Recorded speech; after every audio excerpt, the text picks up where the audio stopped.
I came here several times with my father when I was little, but stopped eating here as often after growing up. I hope the food here will be to your taste. Oh, don't worry. We haven't eaten at a hotel like this in a while. Paimon's getting excited already. In that case, I'll go order for us first. Please wait here a moment.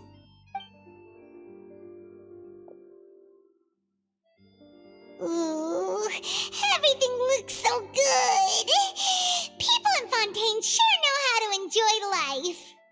Why, of course. Go ahead, try whatever you like. If the food's good, I'll make a group reservation for the rest of Spina di Rosula next time. And if it's not? Well, then I'll still bring everyone. Albeit with only one dish per table. You, sure have your own way of doing things. Oh, we called this a farewell meal, but we could also treat it like a victory feast, right? We did just win that case after all.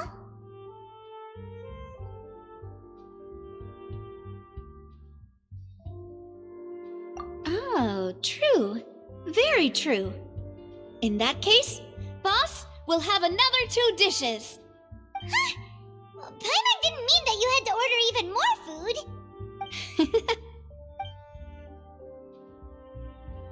Speaking of cases, do you think that the mastermind behind the serial disappearances will get caught soon now that this has all happened? Well, we've certainly taken a big step forward, but I feel that's about it. We know that there's an organization that means to dissolve these young women, but we still don't know what they are really after. If it hadn't happened right in front of us, Paimon wouldn't have ever believed that a person could be dissolved like that. Right? Yet it was because this was such a preposterous notion that the investigation could never really move forward before. Ugh, if only that guy could have finished speaking! We were so close to hearing who was behind it. In such investigations, even the smallest step can seem like a yawning chasm if the trail of clues is cut off. To be honest, I don't have high hopes for any follow-up that the authorities might conduct. It's not that I don't have faith in their ability, it's just that a different perspective is required in some matters. It's easy to guard against and deceive a single narrow perspective. A shift in thinking is required at such times in order to produce a breakthrough. Which is exactly why the Spina di Rosula exist. Those highfalutin folk are not all-knowing. That's why we exist. To seep into the cracks where filth falls through, where their watch fails them. That's the kind of problems we solve. Seems Paimon thought things were simpler than they actually are. It's all right. Well, this was supposed to be a farewell meal, so I doubt you have further interest in this business, right? Let's talk about something else. Like, what are your future plans?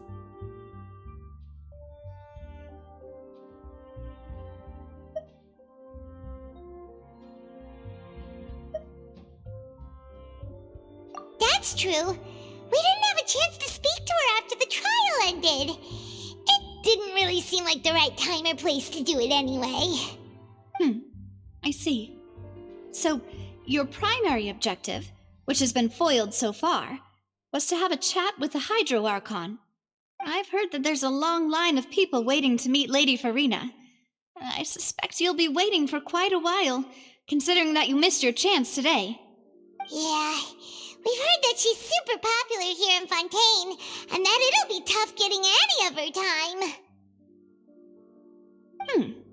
Well, would you consider some more, unique ways? Perhaps even methods of, let's say, questionable legality? Guess that's Spina di Rosula's boss for you. Chock full of sketchy ideas. Well, what did you have in mind? Well, one way would be to infiltrate a performance troupe at the Opera House, only to abandon your act at the play's climax and ask to speak to her after the performance. I'm sure Lady Farina would be eager to see the ending, and would agree in order to finish watching the play. Don't you think? Could you suggest something a little more practical? This plan seems pretty hard to pull off. We'd have to go learn how to act, and acting's really hard. All right, here's another. Find a way to conceal yourselves under her bed. Then wake her up in the dead of night and demand answers. Don't let her go back to sleep until she answers all your questions. I can personally testify that this one works. When I'm sleepy, I'll do anything as long as I can finally get some sleep. That might work, but that's not really the problem. The problem is we don't want to get ourselves arrested. Valid point. I overlooked that part. I was just thinking about leveraging a person's desire for sleep.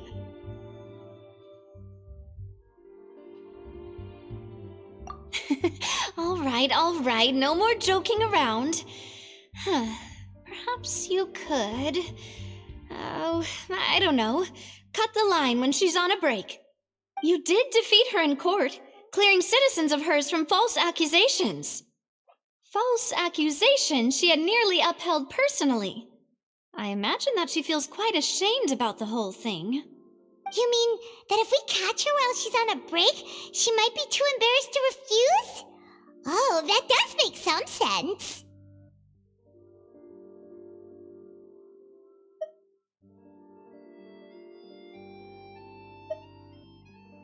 Why don't we give it a try after this meal? You know, strike while the iron is hot and all. Huh? Paimon, did you drink my Fanta? Was this your drink?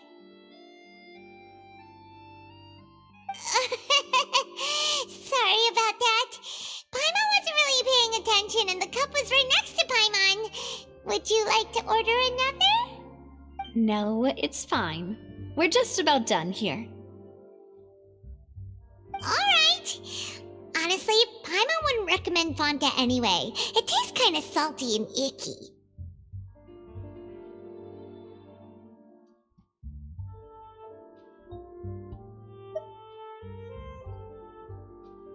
Is that so?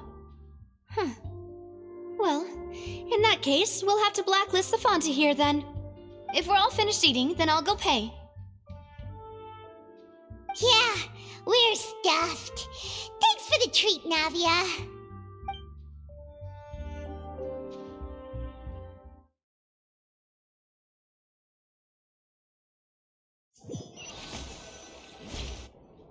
Oh, so full. Paimon can barely float anymore.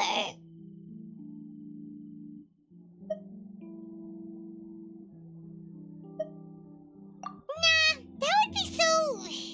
normal. You know, like you. Okay. As for expenses this month, we're left with... Hey, Navia! What are you doing over there? Oh, nothing. It was just a meal, you know? Nothing the Spina di Rosula can't cover.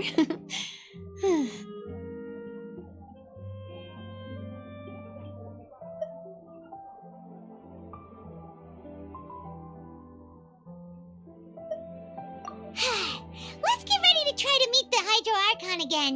Bye, Navia! So this is goodbye, huh? Well, if you do encounter any other trouble in Fontaine, you're always welcome to contact the Spina di Rosula. I'll give your requests the highest priority. In any case, I wish you smooth sailing. I'll see you again, partner. See ya!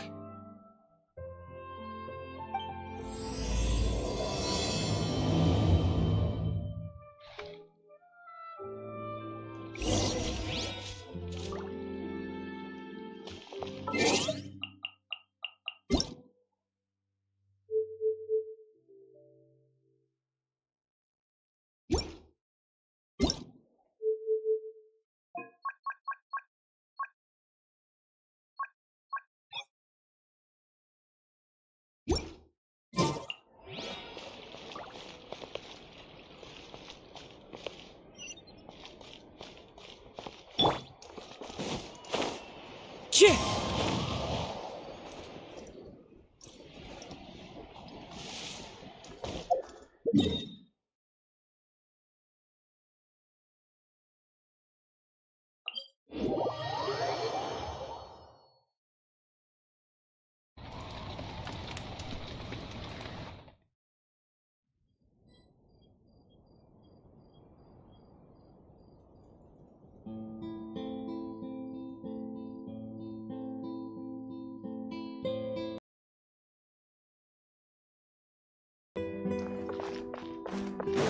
Follow the wind.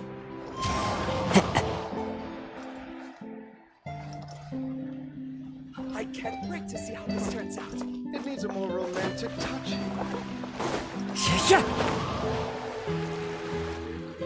There aren't many people around anymore. Looks like that boat we took to Araneas might have been the last one. Vacher! Looks like we're back here again. Huh? Traveler? Are you hearing voices again?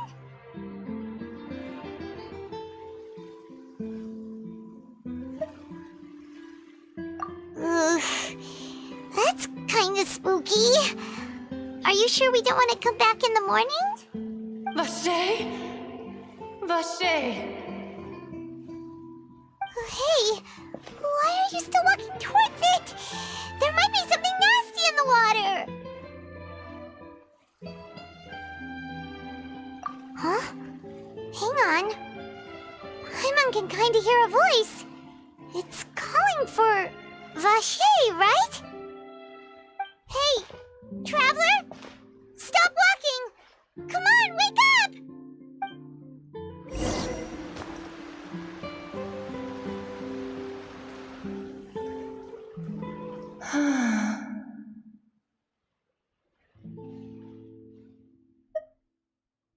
Vacher! Are you... my dear Vacher? No, wait. You seem to be someone else. Do you know Vacher? Do you know where my love is?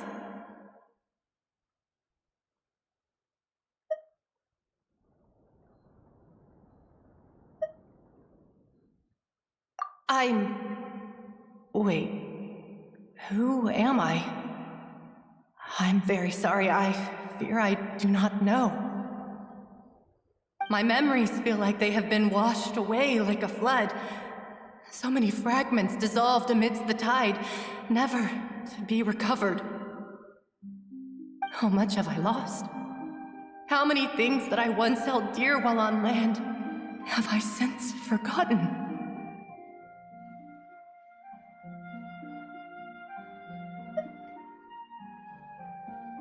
Yes, that is what I was once. But now, I am but the consciousness of one who is lost, therefore.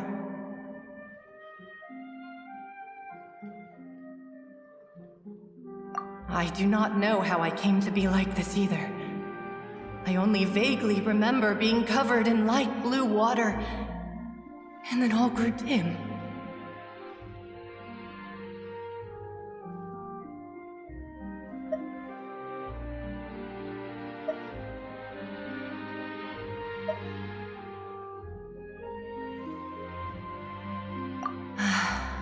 I also remember going to many places. I loved adventure, loved exploring places of peril. No matter where I went, Vacher would go with me. I knew how dearly he loved me, and I also loved him equally as much. But now, we can no longer go back. The pain of such parting, I never knew how heavy it could be. No, our reunion no longer has any meaning. There is no way for us to create any new memories. The thought of me gives him no succor, so let it lie forgotten beneath the waters. If you meet Vacher, tell him not to look for me. Tell him to move on. That is the only thing I still remember. Perhaps that is so. As I was submerged in the waters, losing consciousness, I saw Vacher above the surface. His eyes were filled with such sorrow, such longing. If only I could have comforted him, told him that I did not suffer. Indeed, I had felt a great warmth.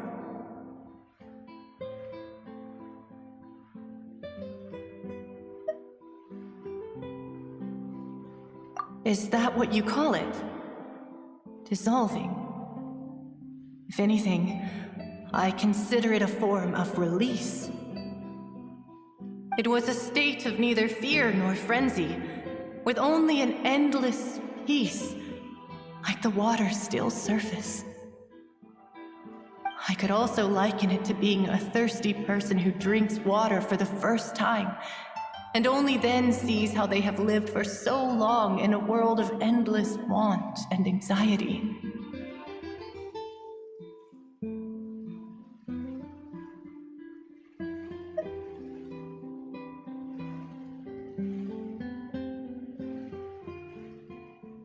I think I hear your companion.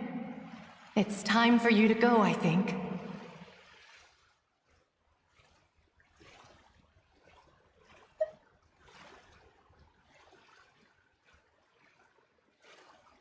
Farewell, then. I am glad that you were able to sense my presence. Remember, if you see Vacher, tell him not to seek me out any longer.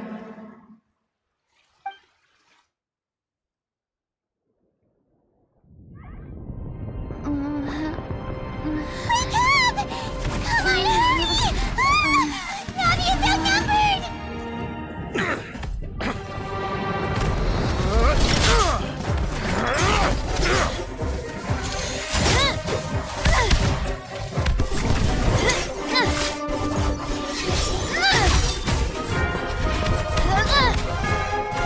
Demoiselle, look out!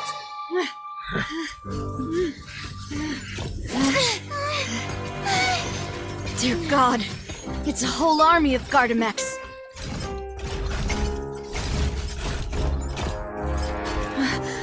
Clorand?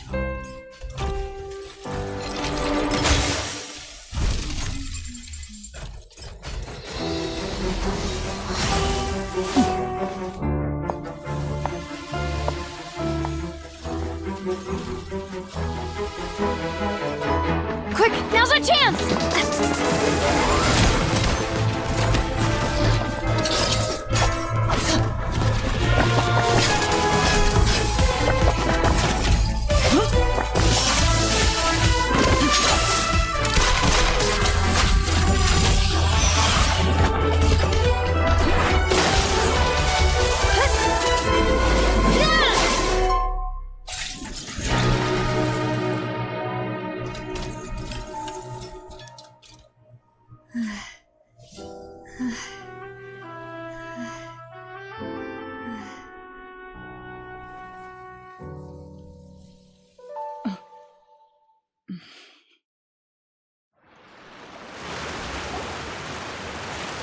I should thank you for lending us your sword there, Clorand.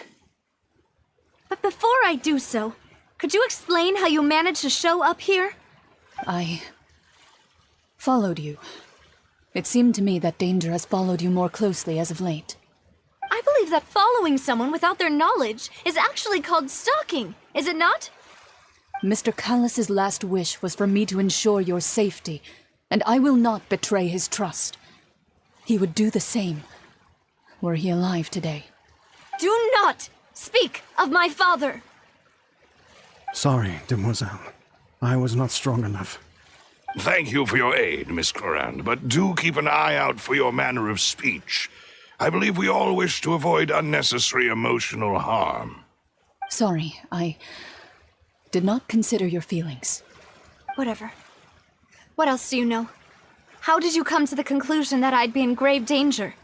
I doubt I know much more than you, but I believe that the mastermind behind the serial disappearances is very powerful.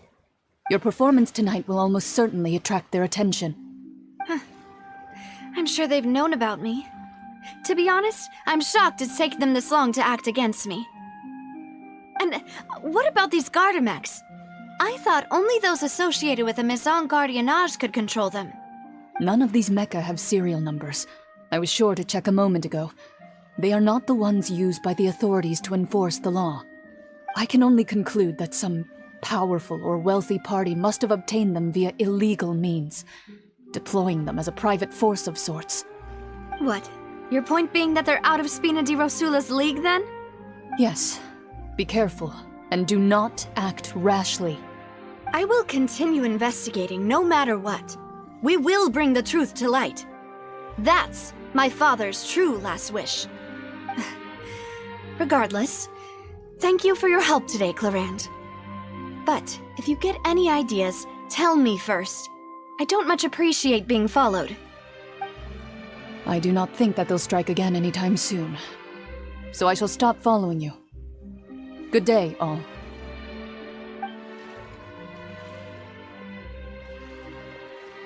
Right. I suppose that's the best news we've gotten today. Demoiselle, I believe that Miss Clarande was being sincere with you. If we tried, we could attempt to thaw relations a little. I know, she's...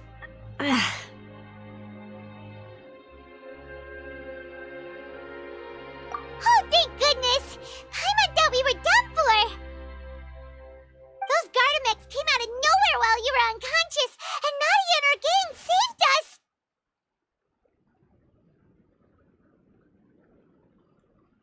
Oh, and there was that champion duelist named Clarande who came out to save us too! We got lucky there. Paimon probably couldn't have fought them off otherwise.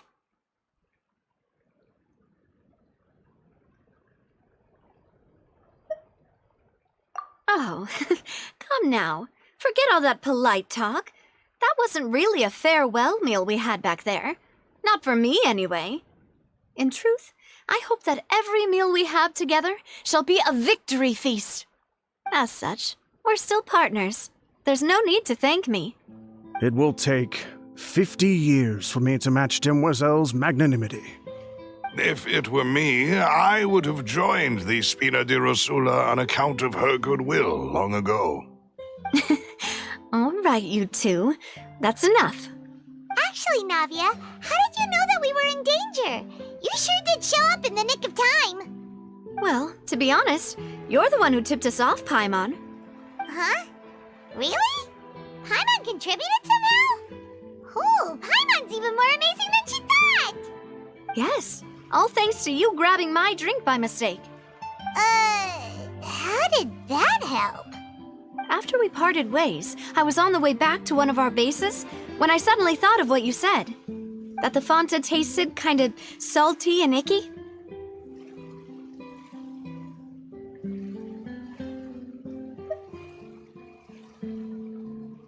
Fanta only comes in sweet flavors, so how could it have tasted salty?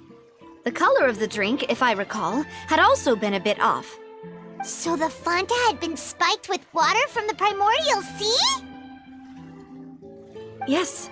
So, if you hadn't drunk that cup for me... Spina di Rosula is preparing the grandest of awards for you as we speak for saving the boss. Huh. Really?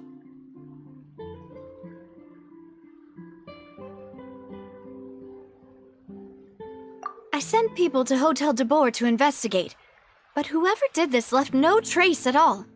That's when I figured out that you might be in danger and hurried here as quickly as I could. But why would they go after us too? All we did was defend Linny in court and help clear his name.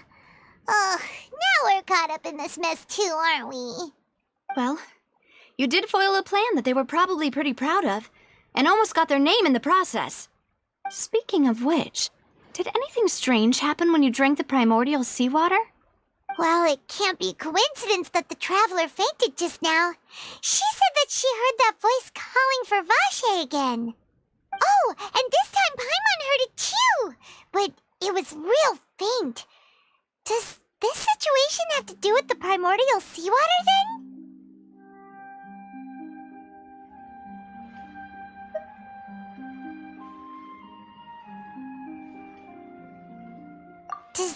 mean the primordial seawater raises someone's sensitivity to hydro when it's used on people who are not from Fontaine?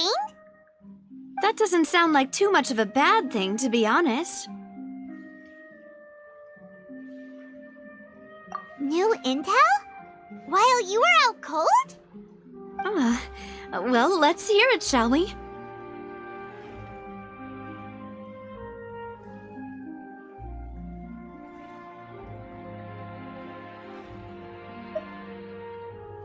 Oh, that is important. Vache. That name doesn't ring a bell. I suppose he hasn't stepped forward as a witness in court lately. Since he saw that young woman dissolve, he was at least at the crime scene.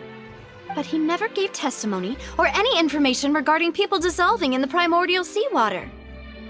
Could he have been threatened?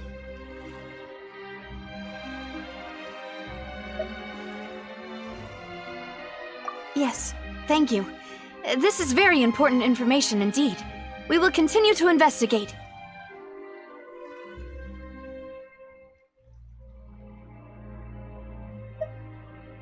Oh, you mean you'll help us investigate?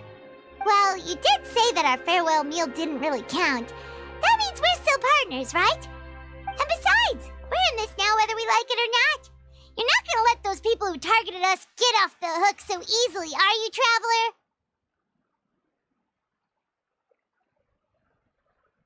Demoiselle, do try not to look quite so pleased. You are the face of Spina di Rosula, after all. You talk too much. Well, in that case, let's head back to one of our bases, shall we? I'll arrange accommodations for you. We also have some plans to go over, and hopefully we can deepen our bonds as partners. But we'll take that one step at a time, I guess. Don't worry, you two. With us around, our base is definitely secure.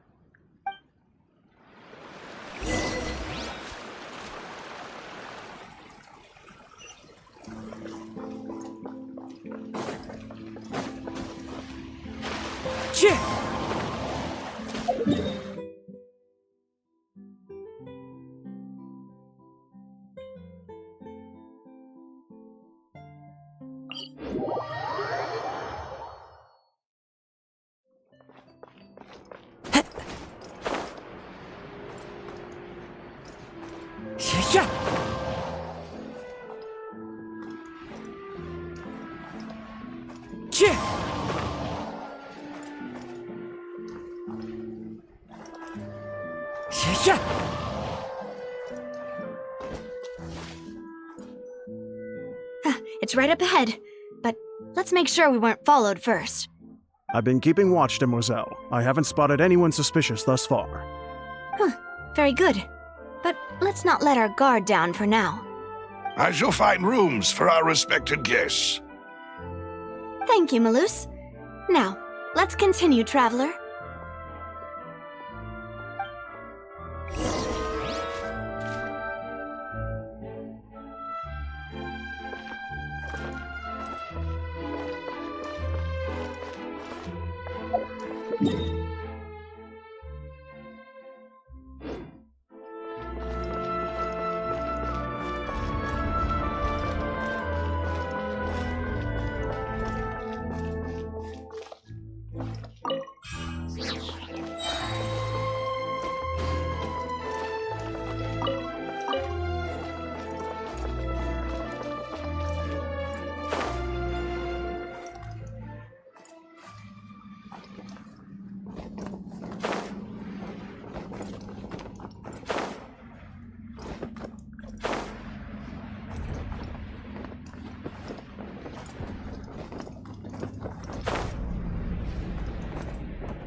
Time to go.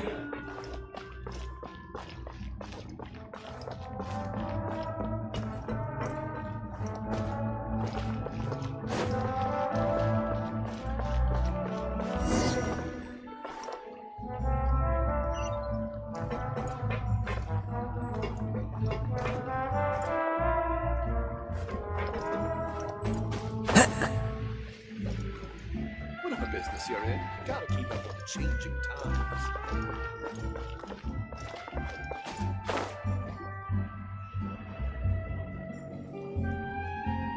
So, this is your base?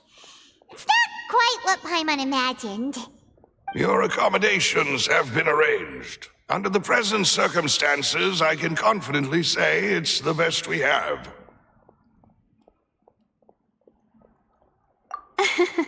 Well, our funds have been a little tight lately.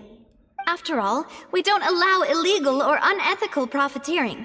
In fact, our funds often come from citizenry who support us. Seems like it's tough times for everyone. But if you have the support of the people, that does sound like it's worth it. To be honest, our financial situation was a lot better back when my father was in charge a few years ago. I'm afraid I'm not quite his equal. Your father... he was the previous boss of Spina di Rosula, right? How did he... Demoiselle, if you'll allow me to explain. No. I'll explain it myself. I suppose I couldn't run from this topic forever. And as partners, this is something I hope they can understand. My father's name is Callus. Yes, the same one they call Callus the Unfaithful in the streets. 3 years ago, he was accused of murdering his own friend. But he chose a duel to defend his honor instead of standing trial. He died in the duelist's ring. Oh no. But I do not believe my father was a murderer. I'm sure he was set up. At the time, I believed that if he only stood trial and was duly investigated, something amiss would crop up and prove his innocence. But strangely, he not only requested the duel himself, but rumor has it that even after being seriously injured, to the point where he could be deemed as having lost the duel, he refused to surrender, determined to die in the arena. 3 years later, I still don't understand why he did that. How could he protect his honor if he's dead? If anything, he gave up his chance to defend himself.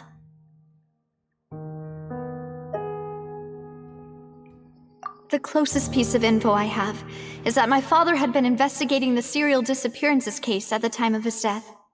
Ah, so that's why you're so determined to get to the bottom of that case. That's right. I've also tried to investigate the murder my father was implicated in, but I haven't found a single new clue in my countless reviews of the investigation records. However, I believe that if the murder case is related to those behind the disappearances, they must know something. I must know what really happened. Was my father coerced? Framed? Even if he really did kill his friend, I must get to the truth. If only he'd been more open with me when he was still alive. He even hid the fact that my mother died due to complications when giving birth to me. And now, here I am investigating his death. You really are a handful, aren't you, Papa?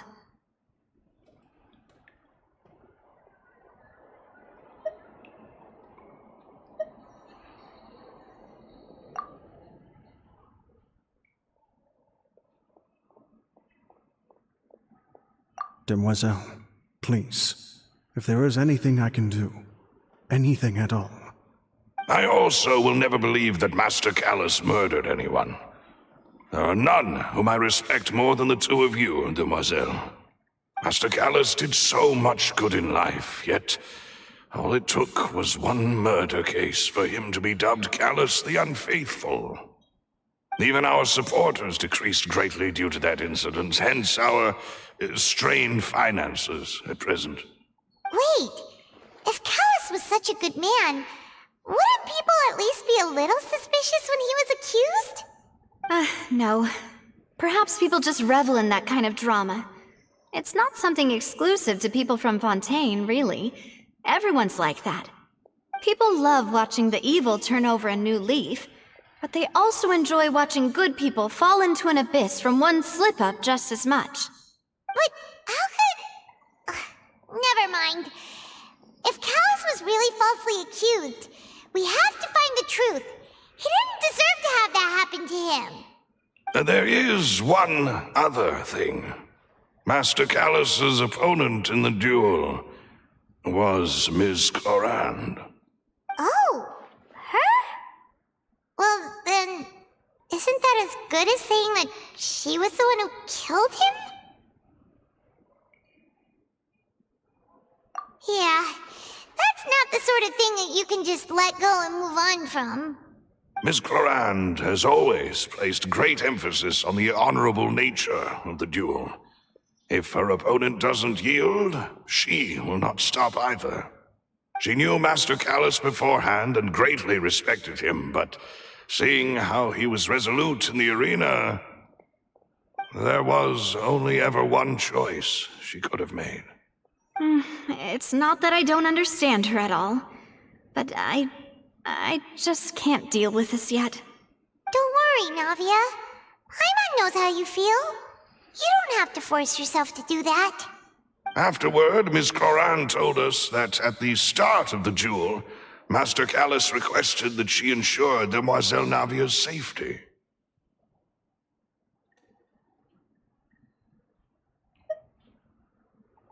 Yes, that is our understanding as well. Oh, Papa. What madness drove you to ask the person who killed you to take care of me? All right, anyway, that's the information I wanted to share with you. Even if it did sound like I was just complaining towards the end.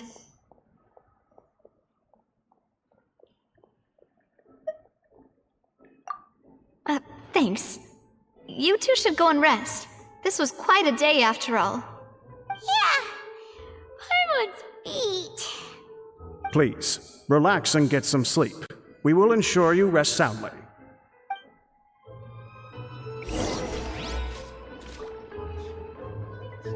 You want to outrun the law, you need to know how it works.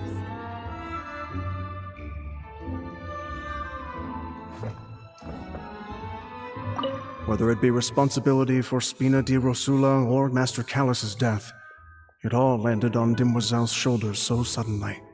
This won't do. I must become stronger.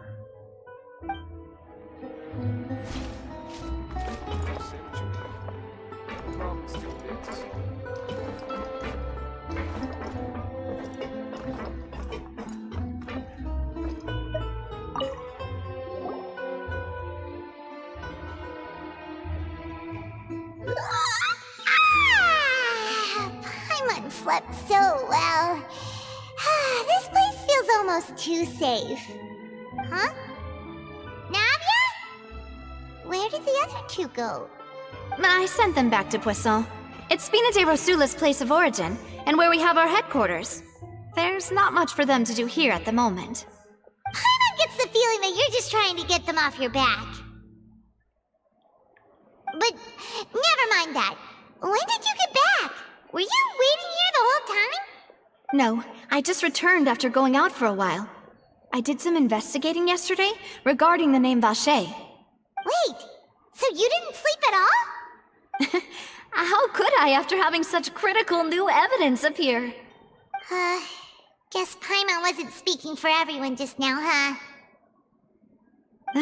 Unfortunately, this name seems to have been wiped from existence. It doesn't seem to have a match anywhere. I suspect that those behind this have already taken steps to hinder an investigation from this angle. But that does prove that this Vacher person is a key witness in the incident. Does that mean we're too late, though? No. There is one ray of hope. One place in Fontaine that they would find almost impossible to threaten, no matter how much they wanted to. And that is the archives kept by Chief Justice Neuvillette, a place where detailed files on all the cases in recent years are kept. If the Oceanette you met is one of the young women who went missing recently, we should be able to find some related information there. So Neuvillette maintains an archive of case files? Whew, guess that's the hard-working Chief Justice for you. In that case, let's go talk to him, shall we? Aren't you coming along, Navia? Did you get tired? No, it's nothing. Let's go see the Honorable Chief Justice.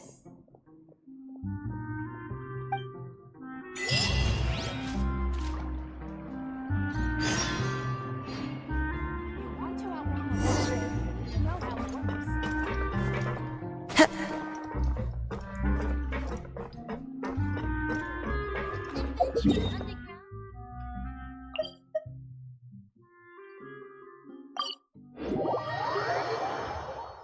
The palais is right up ahead. Come on.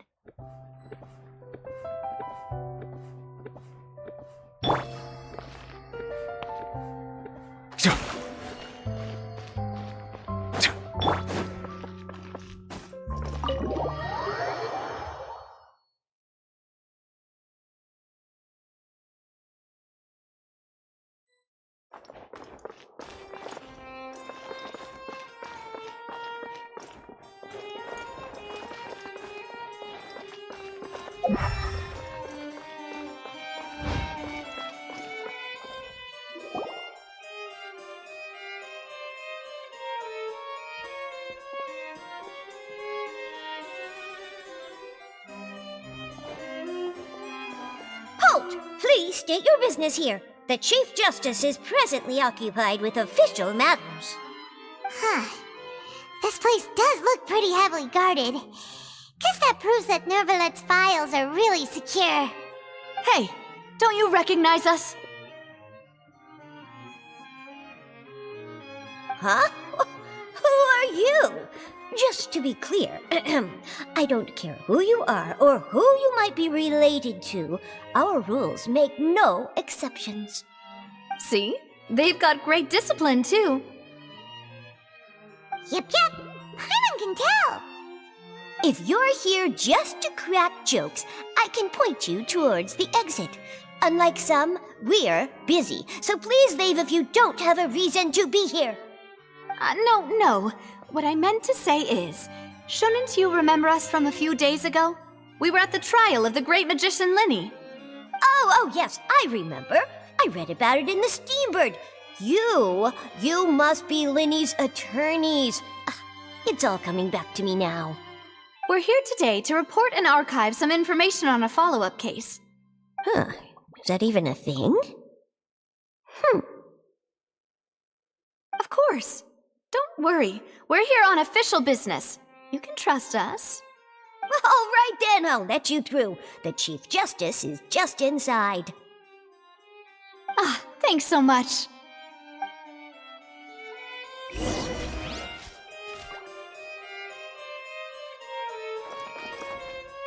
The food in the cafeteria is excellent, if we're lucky enough to eat it.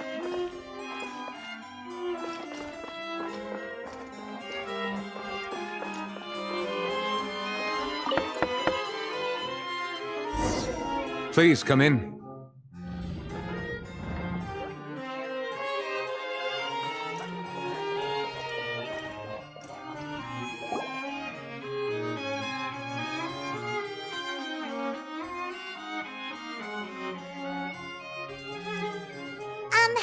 Sorry to barge in, Monsieur Nervalet.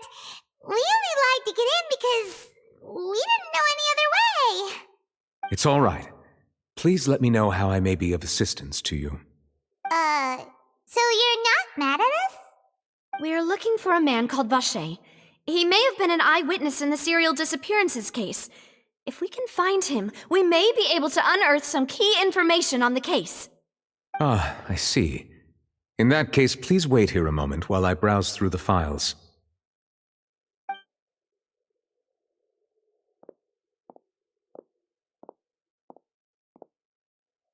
Who knew that Nervalet would be so easy to talk to?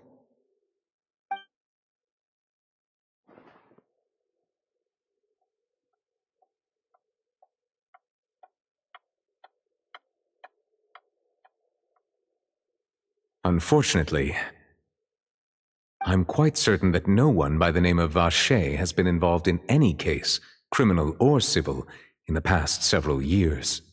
There are no records of him either in the files or in my memory.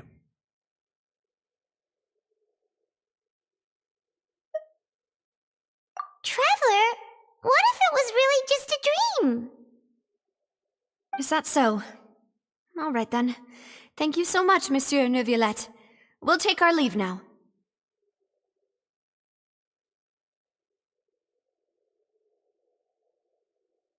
Ahem.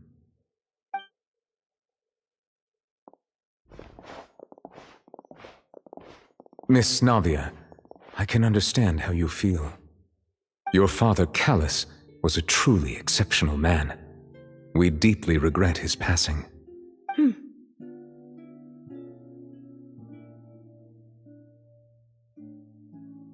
And what are you trying to say, Monsieur Neuvillette? Are you trying to console me? Extend your sympathy? Or just express some tendril of regret? No. You are not trying to do any of that. I can hear it in your voice. There's no emotion behind your words. You only said those things because you felt like you should.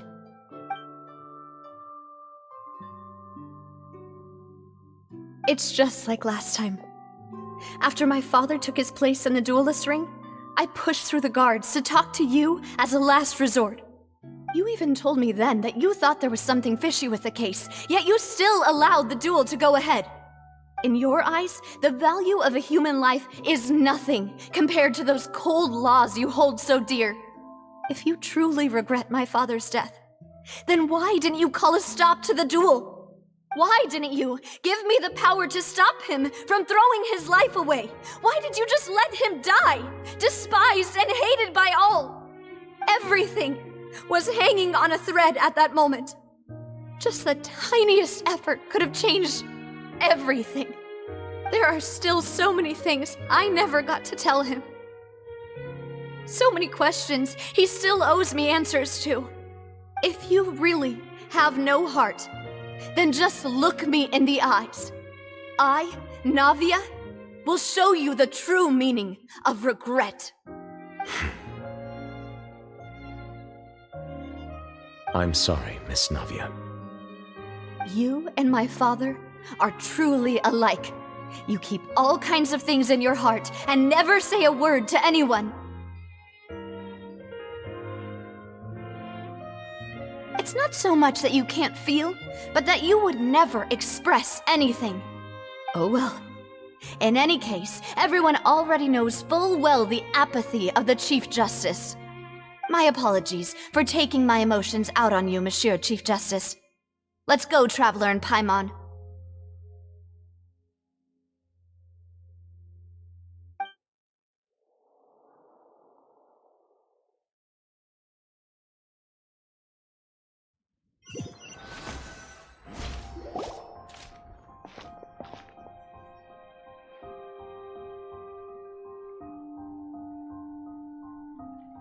Navia, are you okay? I'm fine. Rain. It's raining. You're right. Wasn't it still sunny when we went into the building? And there shouldn't be any active trials today. How strange. Now that I think of it, on the day my father was convicted of murder, it was also raining. What is it? Did you think of something?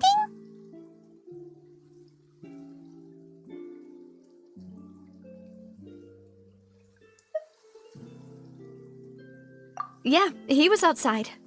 It was uncovered and the rain could fall there. Why? Do you think the rain could have affected the crime scene? That thought has occurred to us before. We've even expanded the search area to try to account for that, but didn't find anything of value.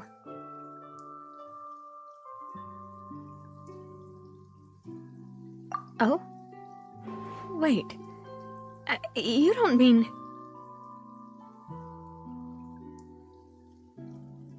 So you're saying that the true murderer could have been turned into water and then got washed away with the rain? Yeah, and if that's what had happened, then no one would have believed your dad, even if he explained what he saw to the authorities. I really think I found a true genius for a partner. You're completely right. How did I not connect the dots earlier? Alright, let's go to Poisson. With this new lead in mind, we'll get to the bottom of my father's case for sure. Yeah, we're gonna make progress for sure this time! Do you want to go with me now? Or do you want to head over by yourself later?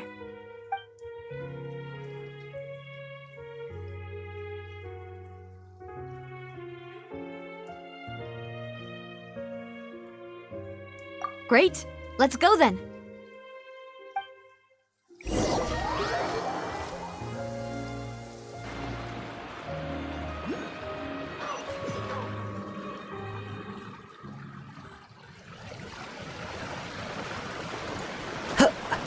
Follow the wind.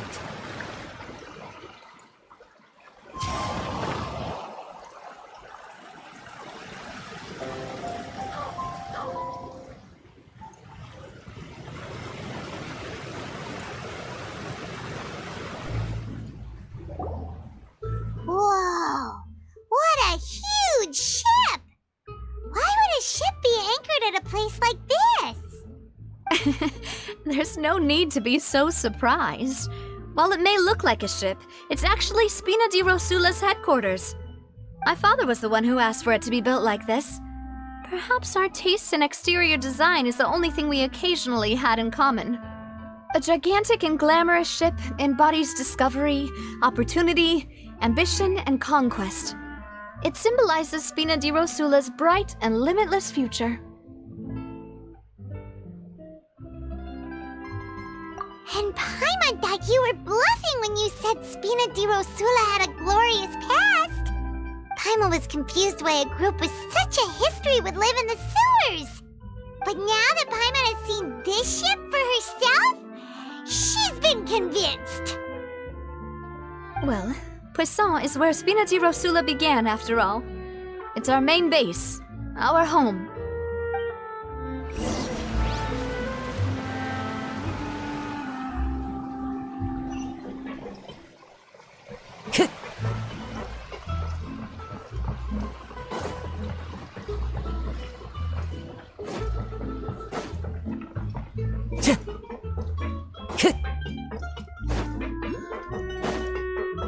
Time to go.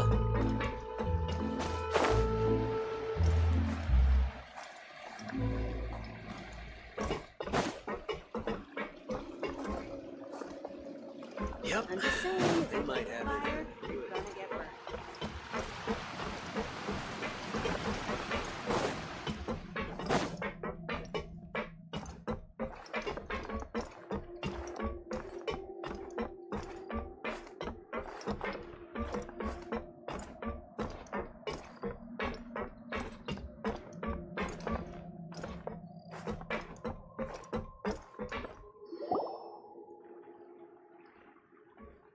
Maloose, we're back! Apologies for the wait, demoiselle, and our most important partners. You said before that you still had some business at the court. What brings you back to Poisson so quickly? About that. It's because my partner here reminded me of something really important. You see, what if my father's case had something to do with water from the primordial sea? You still remember, right, Maloose? On that night, it was raining? Yes, the case was quite similar to that of Mr. Linney's. Both were what you'd call impossible murders.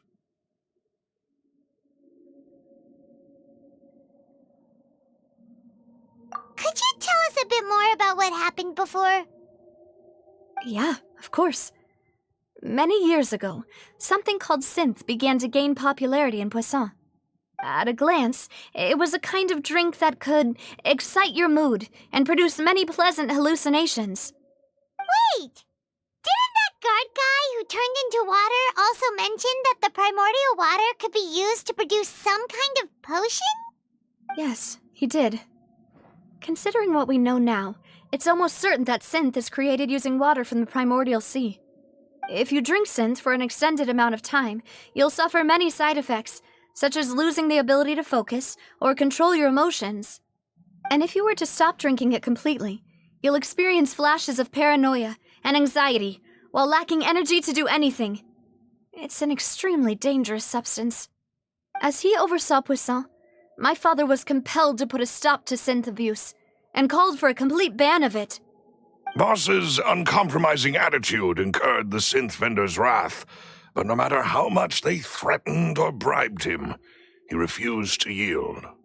Not only that, Boss became determined to find the mastermind behind the synth operation and put an end to the problem once and for all. Yes, but the enemy was very cunning. So he could never get anything out of the dealers, all of whom only sold the stuff and weren't privy to the rest of the operation. Recognizing that, my father decided to contact the dealers in secret and cultivate personal relationships with them. Finally, he was able to convince someone to become his informant. The man's name was Jacques. He felt greatly ashamed about his work after seeing many families destroyed by synth abuse. That night, my father hosted a banquet at his countryside estate. He planned to meet up and exchange information with Jacques over some food. But then, we heard 2 gunshots from the courtyard. We raced to the scene and found my father, still holding a gun, and Jacques, who was already dead on the ground. Huh? How did that happen? Aren't they on the same side? Sounds just like Lenny's case, doesn't it? In both cases, the culprit seemed obvious, but neither appeared to have any motive at all. Looking back on it, though, I now believe the most important clue was something we all overlooked at the time. There were pieces of clothing left at the scene.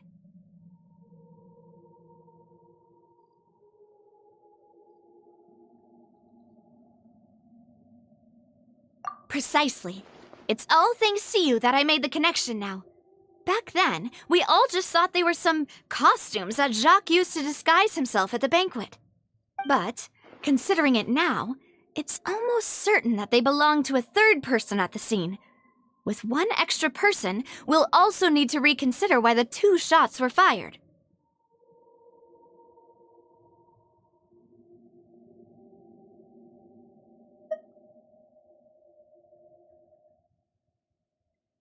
You're right. We still don't know what happened.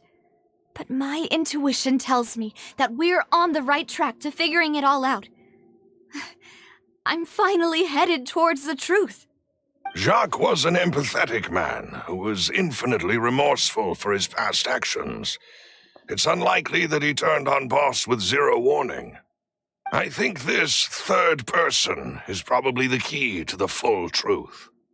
On that note, however, even though this will not please you, demoiselle, as your and your father's butler, I must still offer a word of warning. Our opponent is insidious and cruel. They are extremely difficult to deal with, and Boss has already lost his life trying to bring them to justice. Even though Spina de Rosula has lost most of its former glory, Poisson has welcomed a new time of peace, and we have been allowed to live out our lives. There is no need to follow your father's path. It would be both wise and in line with Boss's wishes to step back and give up on the case.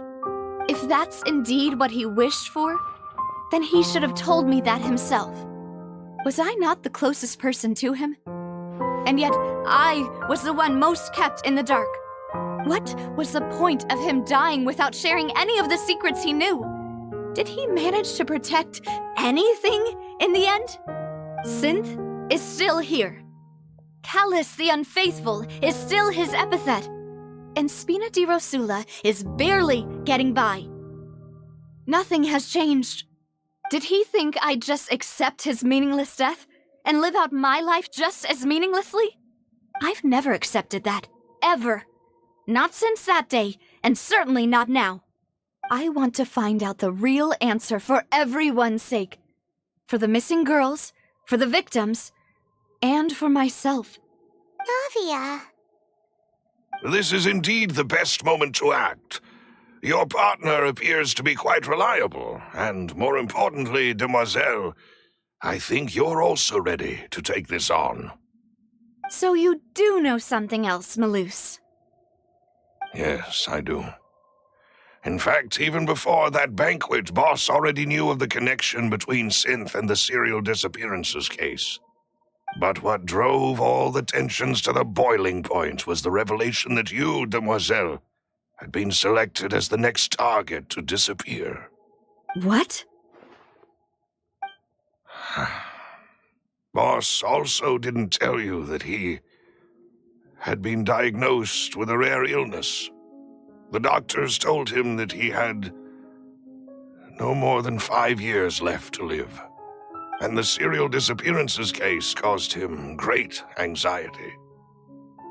5 years was nowhere near enough time to resolve this long-standing conflict, but once he passed away, all the danger would pass on to you. Knowing all of this, he decided to use one final intimidation tactic before his death. He claimed to have already gotten his hands on some key incriminating evidence for the other side, and even told some members of Spina di Rosula about the details. But as long as you remained safe, he would not share the evidence with the public.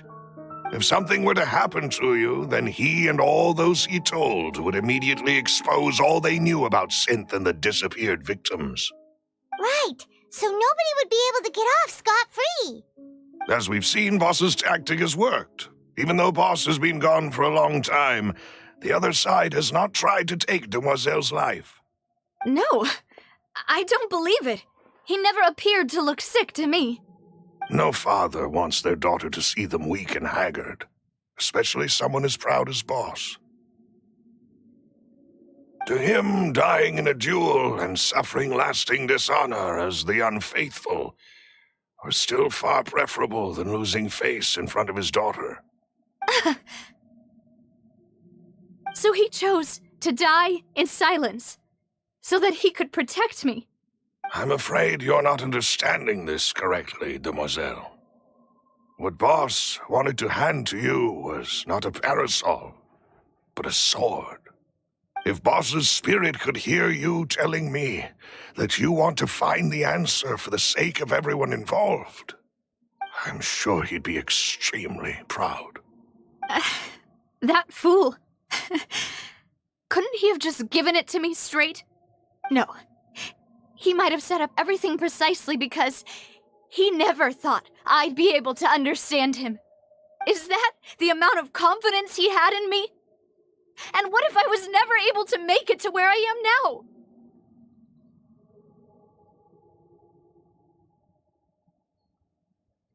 Yeah. I suppose that's true. With the way he'd set things up, if I had wanted, I could have just lived out my life without a care in the world. But thankfully, he rarely talked to me about complex matters, and thus understood little of me as a person. In this case, he really didn't need to give me an easy way out. Malus, what was the key evidence that he shared with you? It's the location where Synth is produced. Essentially, it's the enemy's headquarters. When he was threatening the enemy, Boss didn't share the specifics of the incriminating evidence he found. But if you want to use it against the enemy, you'll still have to take several things into consideration. Why? If we know where the place is, can't we just go storming in? You mustn't forget that we're fighting against a mysterious and dangerous organization that's been in operation for decades. There's no telling what might be lying in wait at their headquarters. We also have no idea what kind of evidence we may be able to find inside, nor what people we may be able to capture. But a single visit to their headquarters would be tantamount to a formal declaration of war. The worst case would be that we leave empty-handed, but also open ourselves up to full retaliation. Then, in that case, why not work with the Fontaine authorities? Well, you saw one of them dissolve during Mr. Linney's case. We have no idea just how thoroughly they may have been infiltrated. Huh. That's true. Seems my father really had no choice. But things are different now. It should be a lot easier to prove the other side's guilt, now that we've connected Synth with the disappearances case. You sound like you've put a lot of thought into this, Maloose. I am the butler, after all. I live but to serve the boss and Demoiselle's will. I've always been willing to take on any kind of risk for your sake. But considering my relative lack of ability, I've spent my time keeping secrets, performing basic investigations, and waiting for the right time to come. Thank you for all of that, Maloose. Have you discovered anything new in the past few years? Let me think. One conclusion I came to was that the enemy must be quite familiar with Spina di Rosula, or at least have an informant planted here. When I announced orders to the organization's members on Demoiselle's behalf, I used to deliberately keep a few people in the dark and observe the reactions of the synth vendors.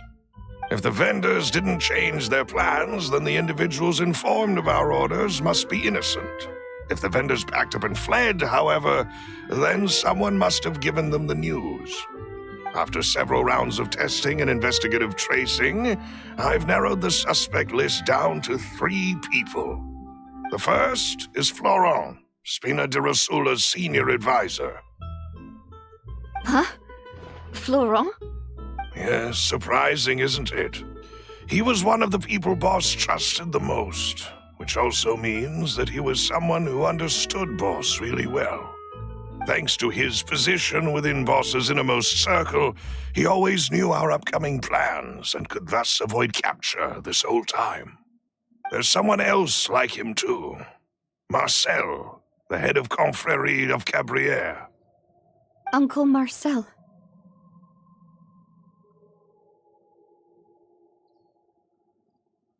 It's a guild in Poisson. Boss helped it to grow to its current size and prominence. In the beginning, they were only reselling some daily goods, but now they're one of the richest guilds around with a lot of business connections in the city. So, they're like a sister organization of Spina di Rosula? Yes, you can say that. When we were fighting against the synth dealers, they provided us with plenty of support. It's a bit difficult to imagine someone using their own money to hunt down themselves. The final suspect is Thierry, the man responsible for coordinating information between Spina di Rosula and the guards.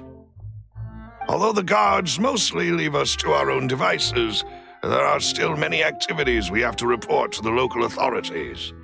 Since Thierry is always in the know about our current activities, he could theoretically always plan one step ahead. I see. These are all people who I communicate with quite regularly.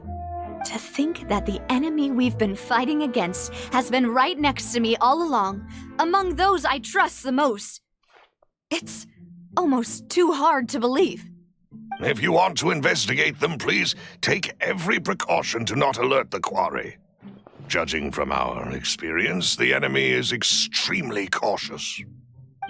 Of course. And thank you, Maloose. You've provided us with a lot of great information. You're too kind, my lady. I'm just doing my duty. And before I forget, proving Boss's innocence would also mean clearing him of blame in Jacques' death. After that incident, Jacques' wife and daughter were taken into the Spina's care. They still live in Poisson today. If it might help, you could also pay them a visit. I can make the necessary arrangements. Oh, thank you so much, Maloose. You really are the best. A new case awaits, my dear partner.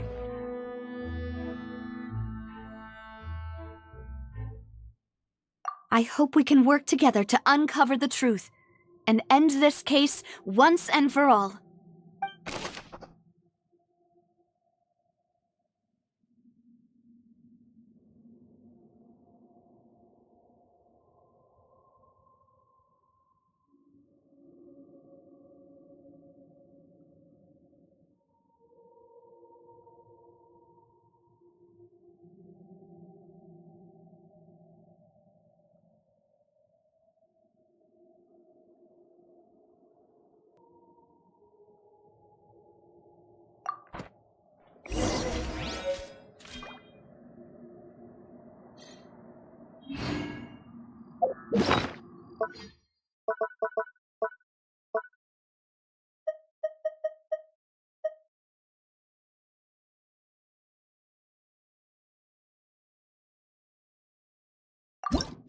have imagined that people could really turn into water. Here we go again, trying to crack an impossible case. All proof and no motive.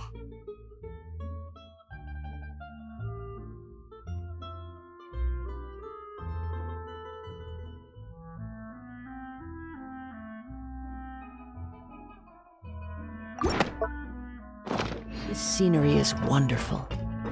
Surely enough to convince anyone to become a wanderer.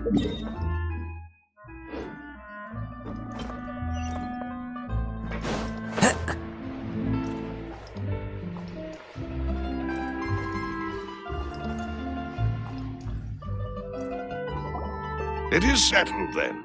Please excuse me, and enjoy your conversation at your leisure. Thank you for arranging everything for us, Malus. Excuse me, miss. Do you need anything from us? Oh, Hey, Navia's all quiet. This isn't like her at all.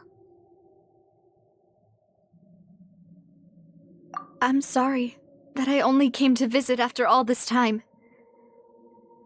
After what happened, I didn't know how I was supposed to face the two of you. Ah, if it's about that, there's no need to apologize. After my husband died, Spina di Rosula sent us a lot of mora and support. I understood your guilt and apology to be genuine. But aren't all of those things nothing compared to the loss of Jacques?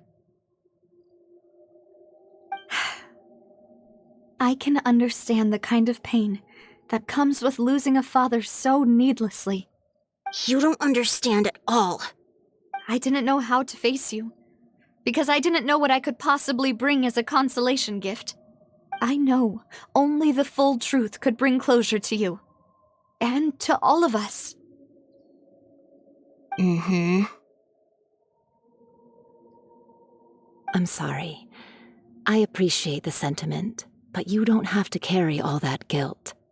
On the matter regarding my husband, my daughter and I have more or less found our answer already. Would you mind sharing it with me? I really can't believe that my father could ever bring himself to shoot Jacques. I always knew that my husband's money was earned through others' suffering. He told me countless times that if he could turn back the clock, he would never go into the synth business again. He had many regrets, and felt that he took the idea of providing for his family too literally. For the longest time, he thought Mora was everything. So when Mr. Callis came to him with a proposal, he accepted it almost immediately. He tried to be as careful as he could, but even so, he was still found out by the higher-ups. They found out about his betrayal? Papa didn't say that exactly, but Papa did tell me that I should never be ungrateful. Before he left that day, he told me that he had no choice. It was only later that I realized it was his final farewell to the two of us.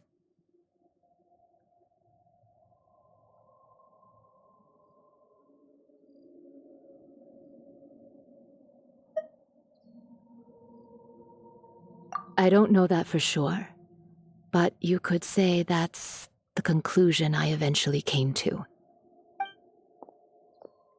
Which is why I'm the one who should feel guilty. Callis had always taken great care of us, both when he was still alive and after he passed away. Even if he fired the shot that killed my husband, it was likely in self-defense.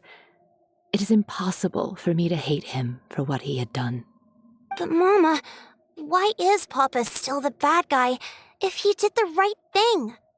Papa always wanted to be a good man, so why did he have to do a bad thing in the end? Well, things aren't always as they seem. You still feel like your papa was a good man, right? Yeah, Papa was a really good man. The best in the whole world. Then you should hold on to that. If a good man had to do a bad thing, then he must have had his reasons, regardless of whether he left you a parasol or a sword. He must have done so to give you a better life. Oh. Thank you for everything you've told me. I will definitely find the truth. The current state of things is not something I'm willing to just sit back and accept. Thank you. I'm very grateful to hear this from you.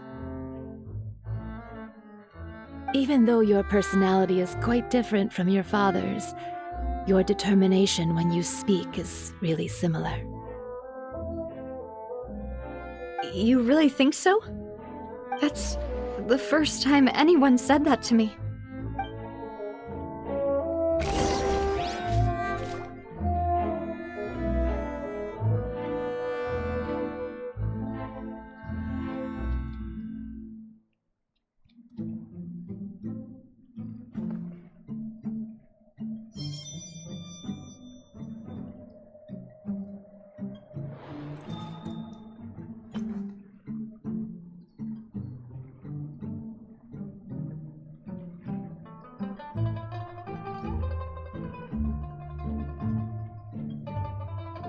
Wherever in this world I roam, I carry memories of my home. This blade. It is the last link I have to the land of my birth. I'll leave my husband's case to you. Thank you, Miss Spina, and Miss Spina's friend.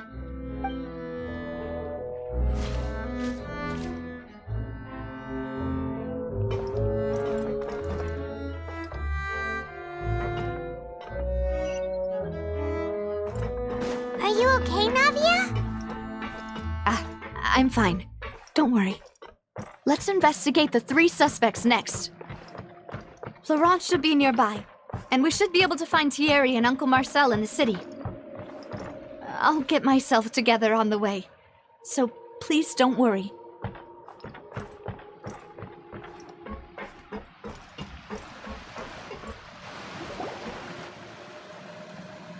Greetings, boss. How may I be of assistance today? I'm sure you've heard about what happened at the Opera House. Someone got turned into water right in front of us. Yeah, I've heard. With something that dramatic, I'm sure journalists will milk it for all it's worth. And it'll be all the talk for the next several weeks. It also reminded me, on the day that the incident happened with my father, it was raining outside, and we found some clothes left at the scene.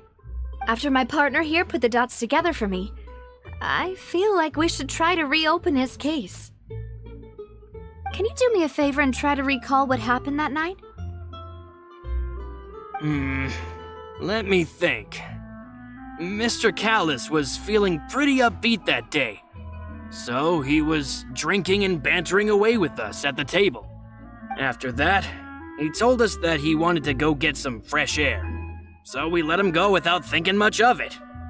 Who knew that we would hear 2 gunshots ring out right after? My first reaction was that Mr. Callis's life was in danger. So I grabbed my holster and made a mad dash toward the scene.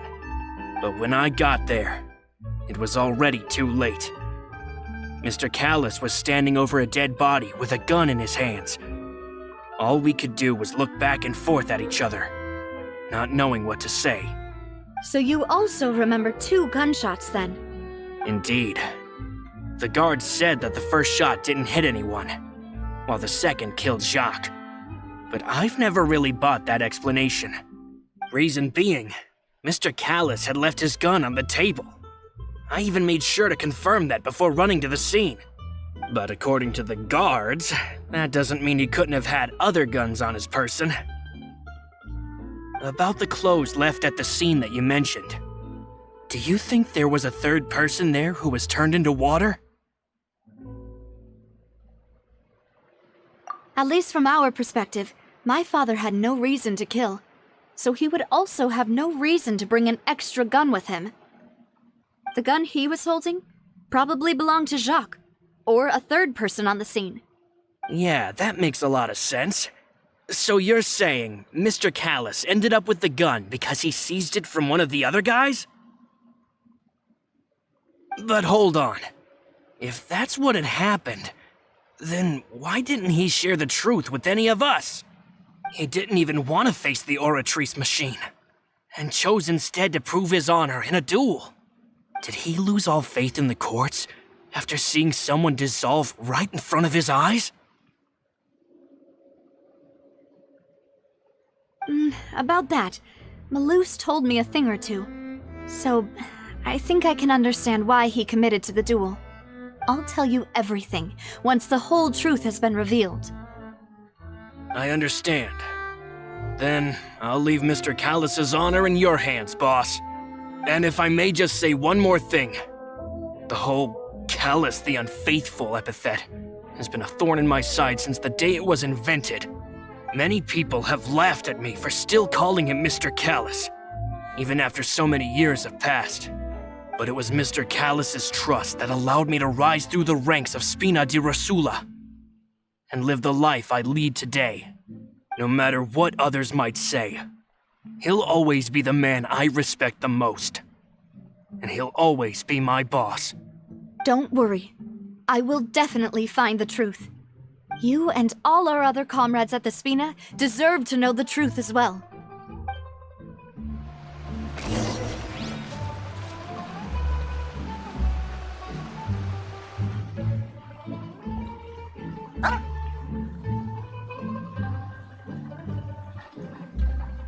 Intel is just like teachers. You gotta invest a lot before you can start earning.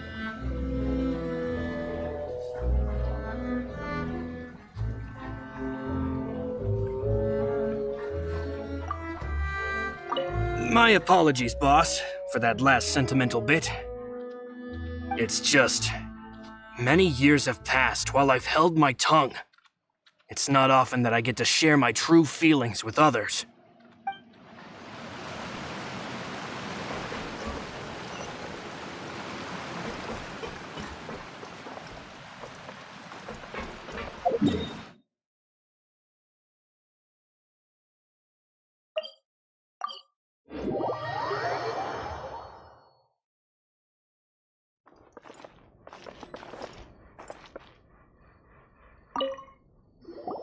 Hey, Thierry! It's me!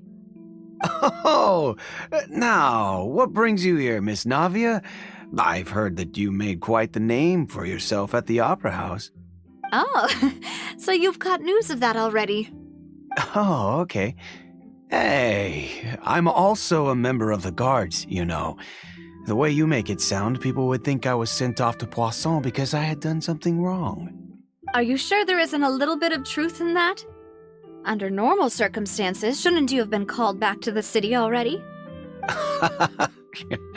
I mean, where I work is really up to me. Let's just say I enjoy the ambiance of Poisson.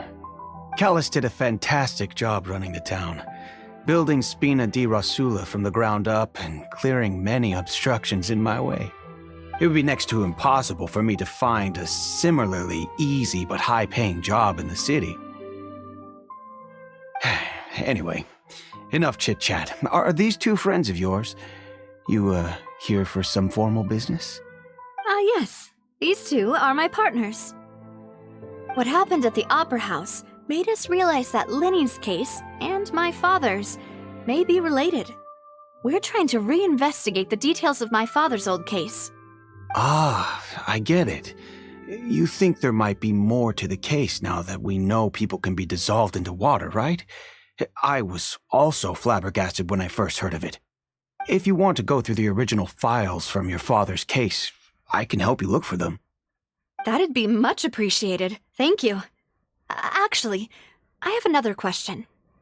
Do you have the authority to dispatch Gardamex? Of course. Without them, I couldn't possibly handle Poisson on my own. Why do you ask? We definitely can't use them to forcefully get more evidence for your father's case. Well, you see, just recently, we were attacked by a horde of unnumbered Gardamex in the city. So, if you hypothetically wanted to do something against me, all you would need to do is get rid of the mecha serial numbers and send them after me. Then you think too highly of my abilities. Dispatching mecha is very different from controlling them. If I had to make an analogy, when you order a dish, the chef will make it for you. You can ask the chef to cook, but not to massage your shoulders or carry your baggage. If you try to make unreasonable demands, the chef would just think you're out of your mind and ignore you completely. The same goes for me and my Gardamex. Removing a serial number is also not as easy as you might think. There are a lot of complex steps to it, and it's almost impossible to keep it a secret. So I can promise you, those mecha were definitely private units. They're certainly not cheap. So, whoever their owner is must be super rich, powerful, or both. Now that you mention it, though, being in the synth business would definitely be profitable enough to afford this.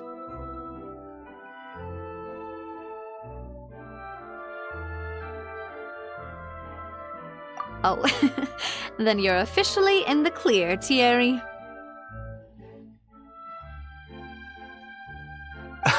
Oh, thank you for the vote of confidence, Navia. Jokes aside, I'd like to wish you all the best with your investigation. I'll be staying in the city for a little while, so just come find me if you need any support from the guards.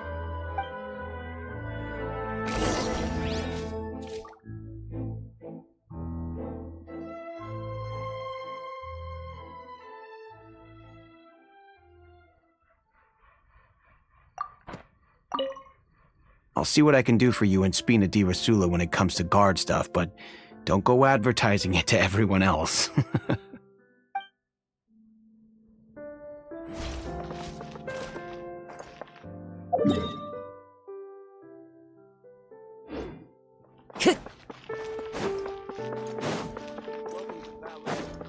Which is more valuable? Unlimited Mora or unlimited?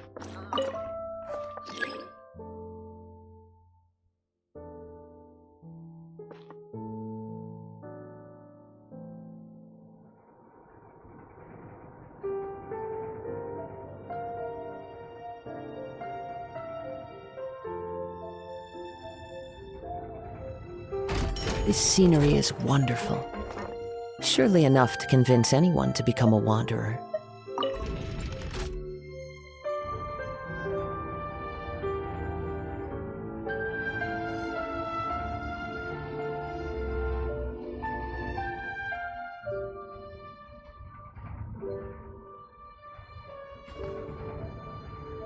Feel free to check the Aquabus map and schedule for details.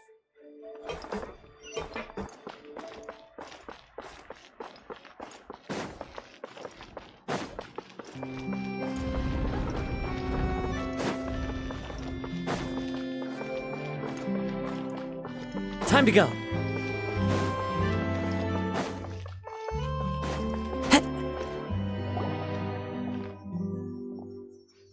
Hello, how may I help you? I'm here to see Marcel. Could you please let him know? You can just say Navia's looking for him. Sure, I will let him know right away.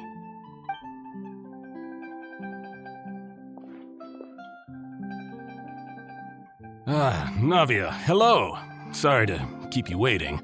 I'm not as young as I used to be, so my legs are giving out a bit. Oh, it's all right, Uncle Marcel. There's no need to stress.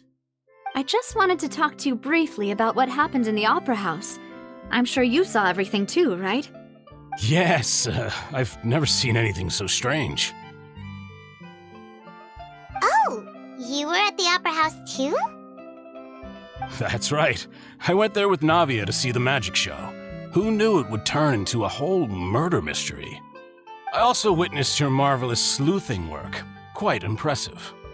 To beat the Hydro Archon at her own game on her own turf, I can already imagine everyone in Fontaine discussing your exploits over a few glasses of wine.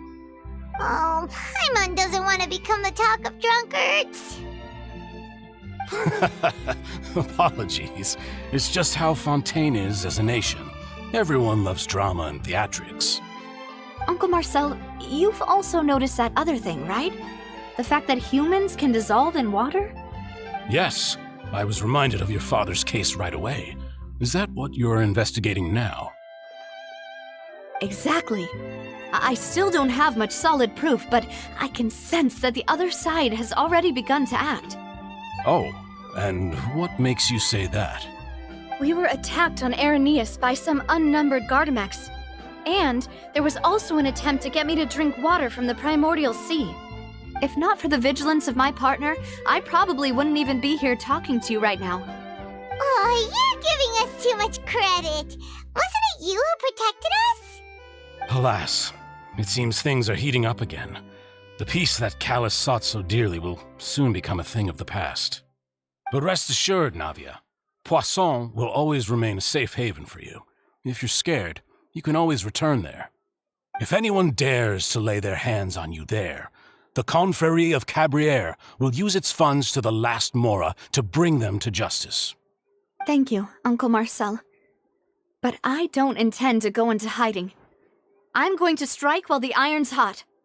Do you have any new thoughts on my father's case? About that. Sorry, my age is catching up with me, so it'll take me a while to recall my memory.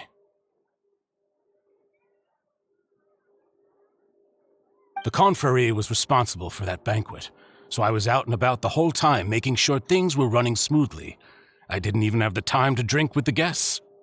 Then I heard the sound of a gunshot, and the rest was history. Oh, it's okay. No need to push yourself.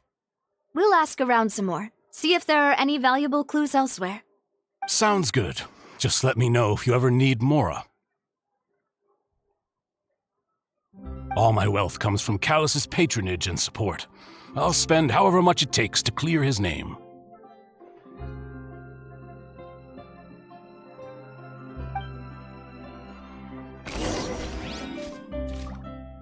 Being skilled at something. This can work. I'll just treat them as new samples.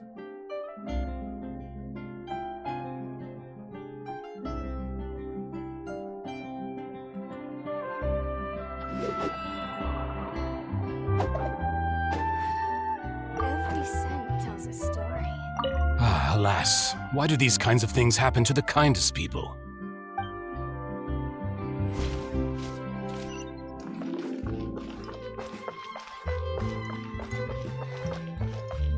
Into the wind!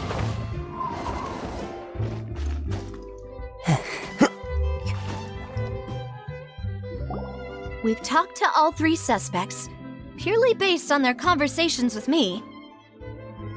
None of them sounded particularly suspicious.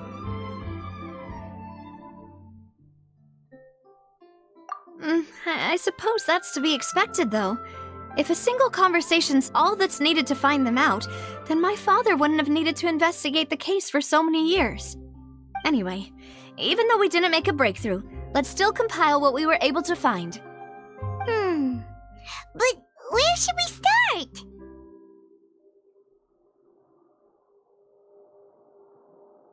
Ah, you're right! Flora mentioned that Callus probably only ended up with the gun because of circumstance. That makes sense. According to Jacques' family members, he already told them that he had been discovered, and that he had no choice before he left home that day. If I had to guess, he probably received an order from the synth boss to kill my father.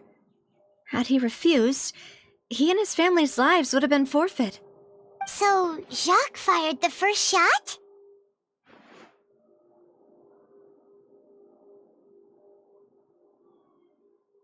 Oh? And why is that?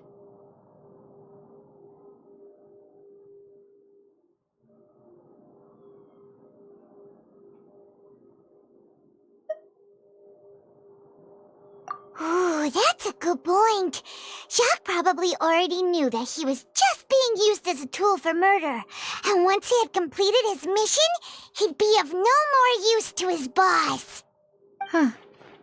So, what would make more sense from his perspective would be to turn his back on the Order and seek protection from my father.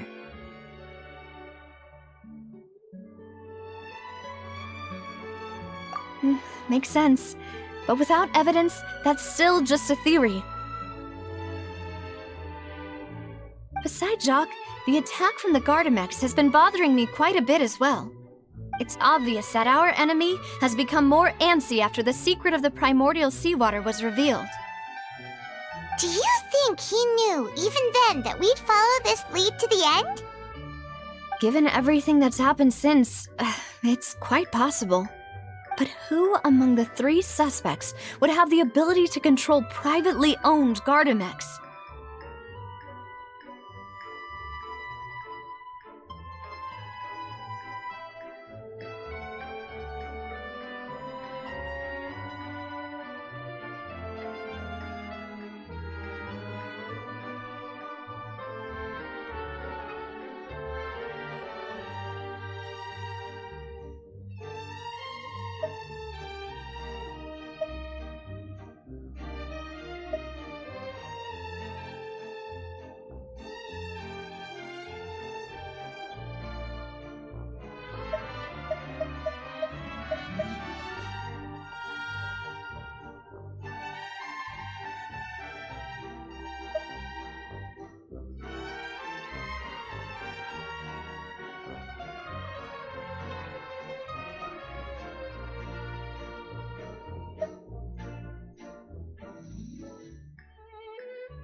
Uncle Marcel?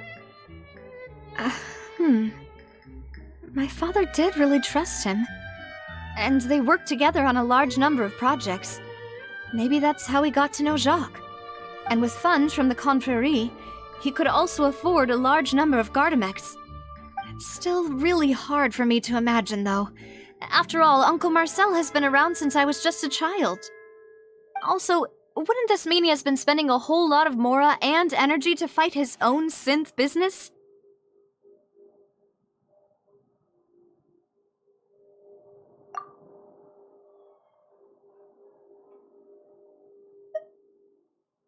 Thierry, you say? Huh. It is possible that he's figured out a way to convert the Gardamex for personal use. But I didn't feel like he was lying when he was talking to us about the mecha. I also don't think he'd be able to keep that kind of tampering under wraps. Yeah, had he actually tampered with the mecha, we'd be able to prove it with a simple check of the guard's inventory. If the mecha were taken from the guards, it should be pretty easy to find out when and how that happened.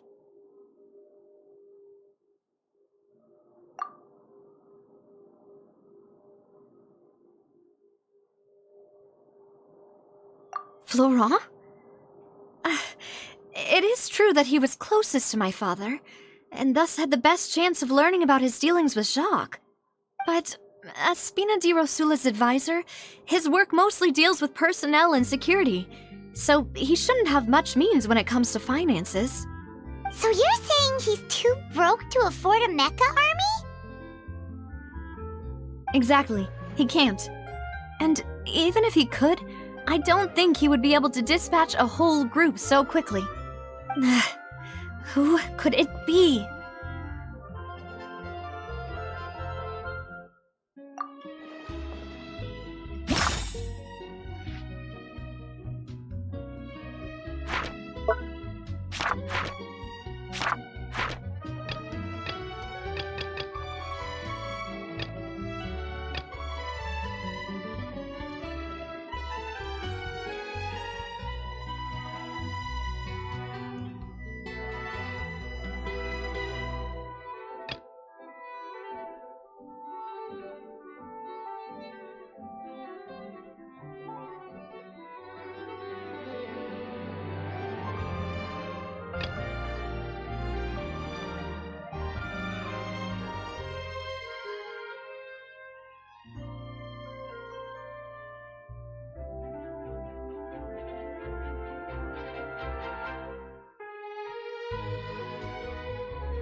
You know, if you think everything through, Uncle Marcel is indeed the most suspicious of them all.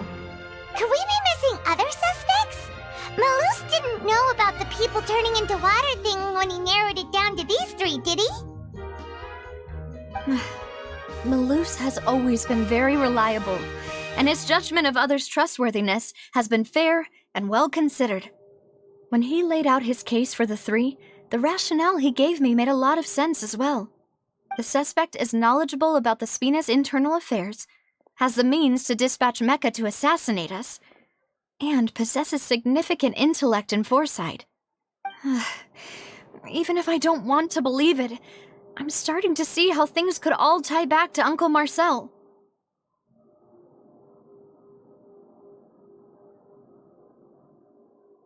Well, we still have another trump card on top of all the theorizing and speculating.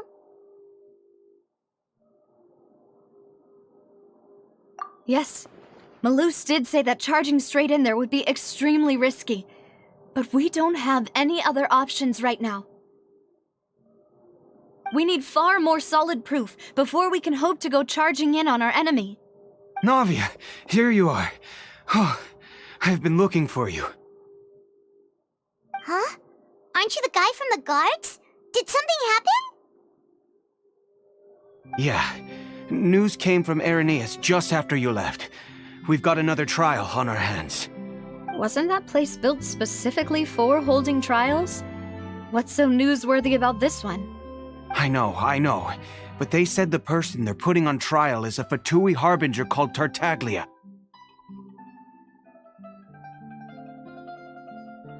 What? Is that someone you know? Yeah, we know him. Maybe even a little too well. Well, he's been accused of being the true culprit behind the serial disappearances case. It's absurd, don't you think? Wait, how? None of our investigations have had anything to do with him. That's what I thought was strange about it, so I came to tell you the news right away. If the charge against him stands, then it'll be next to impossible to get the guards to support any of our planned investigations. Right, because they'll think they've already found the culprit. Yeah, and it'll be a lot harder then to clear Mr. Callus's name. I understand. Well, partner, what do you think we should do? We still haven't found any conclusive evidence.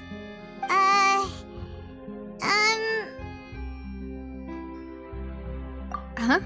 Split up? What do you mean?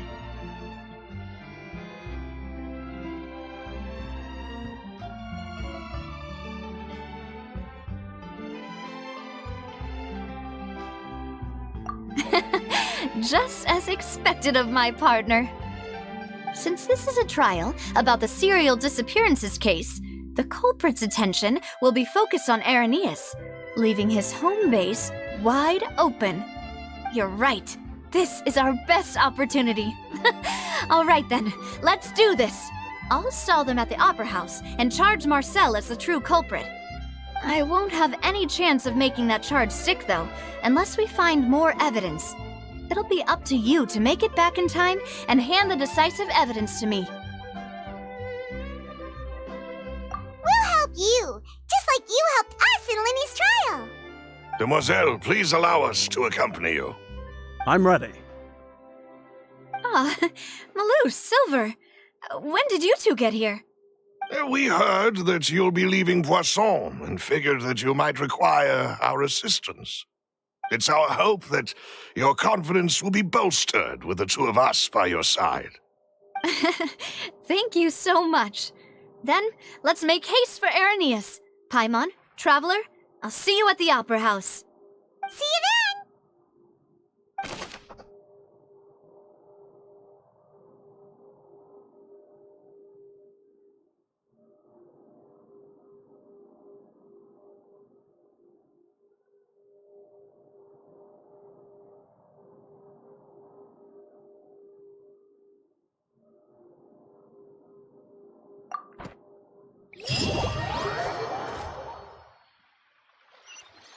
Now that Navia has set out for Irenaeus, we should also get going. The location has already been marked on the map, so let's head over.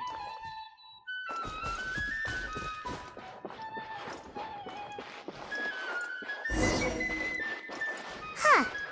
According to Malus's info, the synth production base is underwater. Let's go and try to find the entrance.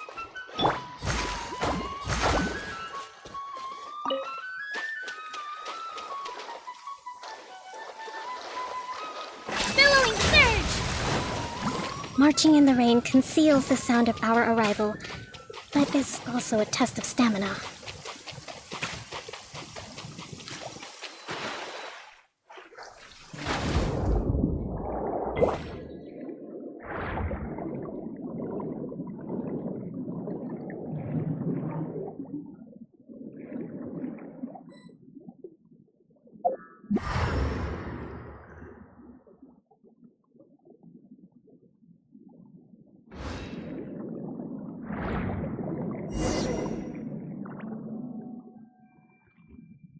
Finally found it! Huh. So this is the entrance that leads to the synth production base. It sure doesn't seem out of the ordinary at all.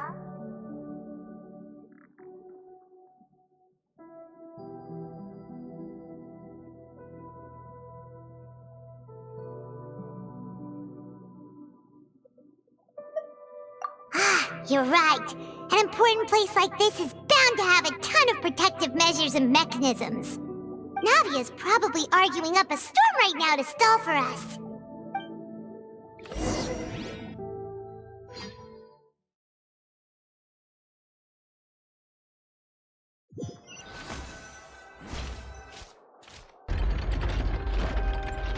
It would appear that I must repeat my question again, Mr. Tartaglia. Do you accept the charge that you are the true culprit behind the serial disappearances case? To be perfectly honest, I don't understand your country's complicated court system, or the reason why I'm being charged with something I've never even heard of. However, I did hear that people who have been charged can choose to participate in a duel to clear their name. Is that right?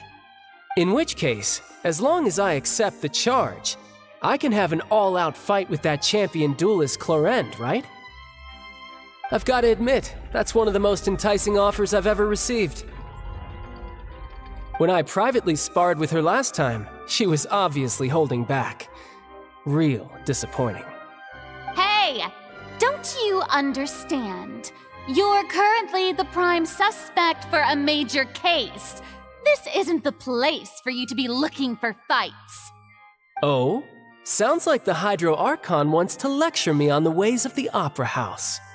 Then why don't you duel me too? I'm the kind of student that learns best in the heat of battle. No. That's not what I meant. Alas, it would appear that communication with the defendant is going poorly, and we have made very little progress. In that case, let me explain everything from the very beginning again. The goal of this trial is to determine the culprit behind the serial disappearances case. That case had nothing to do with him! You've got the wrong man! Huh? What's going on? Why is she interjecting again? I told you it couldn't be one of the Fatui harbingers. Miss Navia, this is the second time you've interrupted the court proceedings. I only tolerated your behavior last time because you were able to provide the court with a key eyewitness. But that was an exception rather than standard court protocol. I can very well charge you with contempt of court for your interjections.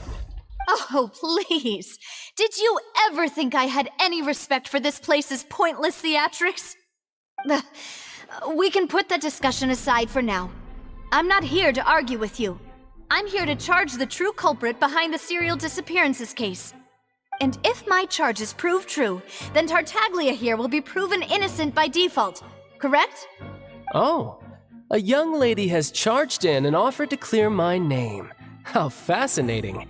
Well, I'd gotten half bored to death by all these rules and procedures anyway, so I'll take you up on that offer. So, Your Honor, is there nothing else for me to do now? You may take a seat for now in the audience, but that doesn't mean the suspicions against you have been lifted. Now then, Miss Navia, who is the person you would like to charge instead? That person is...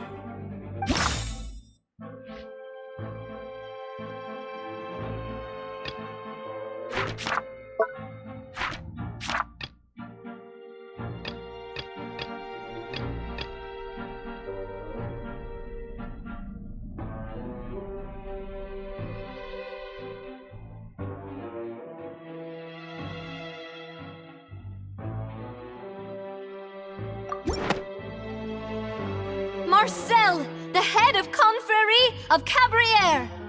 Huh? What confrérie? Never heard of them in my life.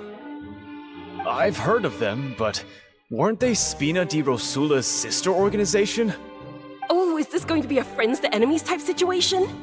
Please let me remind you, Miss Navia, that charging someone is an incredibly serious matter. Committing to the charge also means taking on the legal responsibilities associated with it. And if the charge fails, depending on the circumstances, you may also be charged with the crime of making a false accusation. Knowing this, do you still wish to charge this man? Yes, I do. In that case, I declare the charge to be valid. Miss Navia and attorneys, please take your places on the court. Members of the guards, please contact Mr. Marcel right away so that he may stand trial.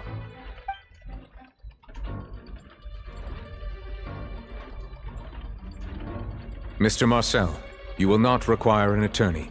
Is that correct? Apologies. It all just happened so quickly. I still haven't figured out what's going on. I think an attorney won't be necessary.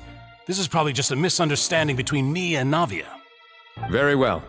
In that case, since both sides have now arrived, Miss Navia, please present your charges. I would like to take everyone back to 3 years ago, to the case of Callus the Unfaithful. Only through elucidating what really happened in that case can we connect all the dots for the serial disappearances case. Navia, do you really think that I was the one who killed your father? Come on, why would I do that? Callus was my benefactor, and remember both you and I only ran to the scene when we heard the sound of a gun. If that's enough to make me a suspect, wouldn't that make everyone at that banquet a suspect as well? I think there's no point in getting into the specifics right now. The audience doesn't even have the big picture yet. Even I'm struggling to remember some details of that case. Exactly correct, Your Honor. I must refresh everyone's memory about that case before I can explain my charge and reasoning. I see. In which case, I will recount the findings about that case as originally recorded by Maison Gardiennage.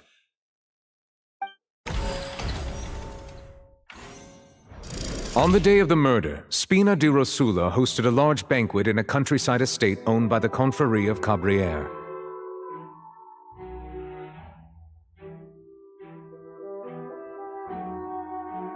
During the banquet, all attending guests heard 2 gunshots from the courtyard. When the guests arrived at the scene, they found the primary suspect, Callus, holding a gun, while his acquaintance, Jacques, lay dead from a gunshot wound. The guards' investigation did not recover any other firearms from the scene. As a result, they concluded that the suspect's first shot must have missed, while the second must have taken Jacques' life. The suspect did not dispute this conclusion, and also declined to defend himself in court. Instead, he chose to prove his innocence through a duel. Callus was defeated by champion duelist Clarand in the ensuing duel, and soon succumbed to the injuries.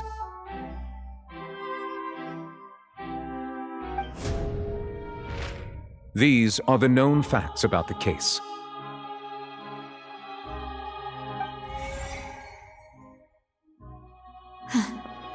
The one with the motive to kill was Jacques, not my father. And even so, Jacques still had no reason to pull the trigger. In truth, the third person shot Jacques first, and was shot in turn by my father when my father seized the gun from him. After that, the true culprit turned the third person into water, erasing all traces of him from the scene. Thank you for the summary, Your Honor. Of course, the guard's conclusion appeared quite sensible to us at the time. However, we should revisit the case now that we've gained new information about the abilities of water from the primordial sea.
Something's not right. Let me think for a little while longer.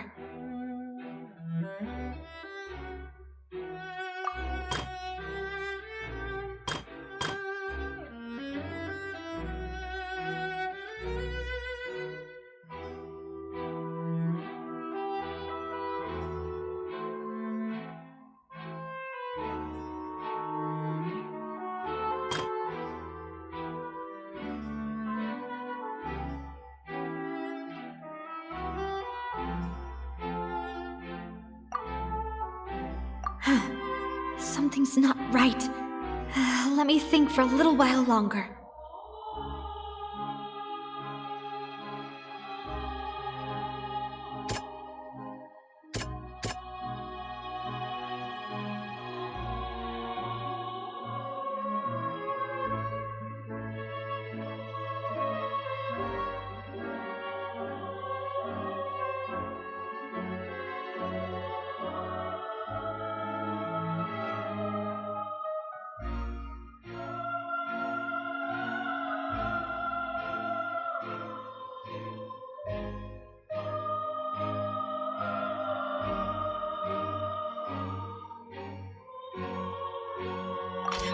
This assassin first shot Jacques, then turned to shoot Callus, only for Callus to wrestle the gun from him and kill him instead.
Something's not right. Let me think for a little while longer.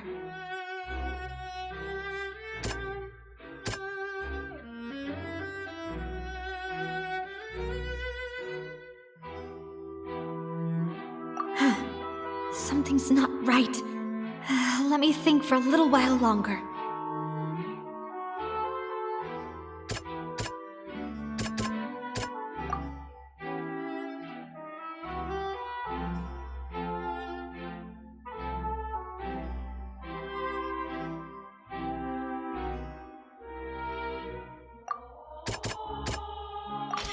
A pile of clothing was found at the scene. The guards once believed they were used by Jacques as a costume to disguise himself. But now, it is clear that the clothes were proof that there was a third person at the scene, and that they were turned into water after committing the murder. Since it was raining that day, the culprit was confident that they could use the rain to wash away all traces of their dissolved accomplice.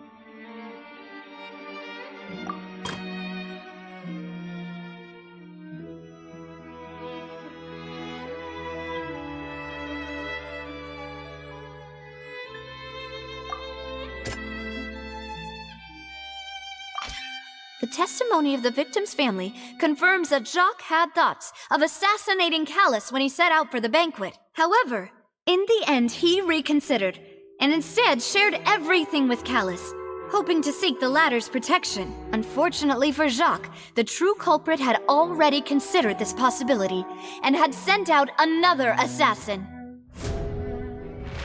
Realizing this, the true culprit caused the hired assassin to dissolve into water, leading everyone to believe Callus was responsible for Jacques' murder. This is the true version of events.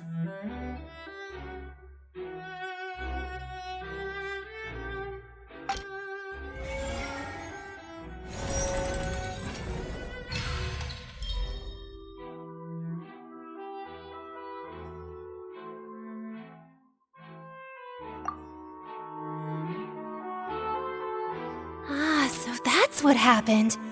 Wait, you're telling me something as dangerous as water from the primordial sea has been used for all these years? What a great theory.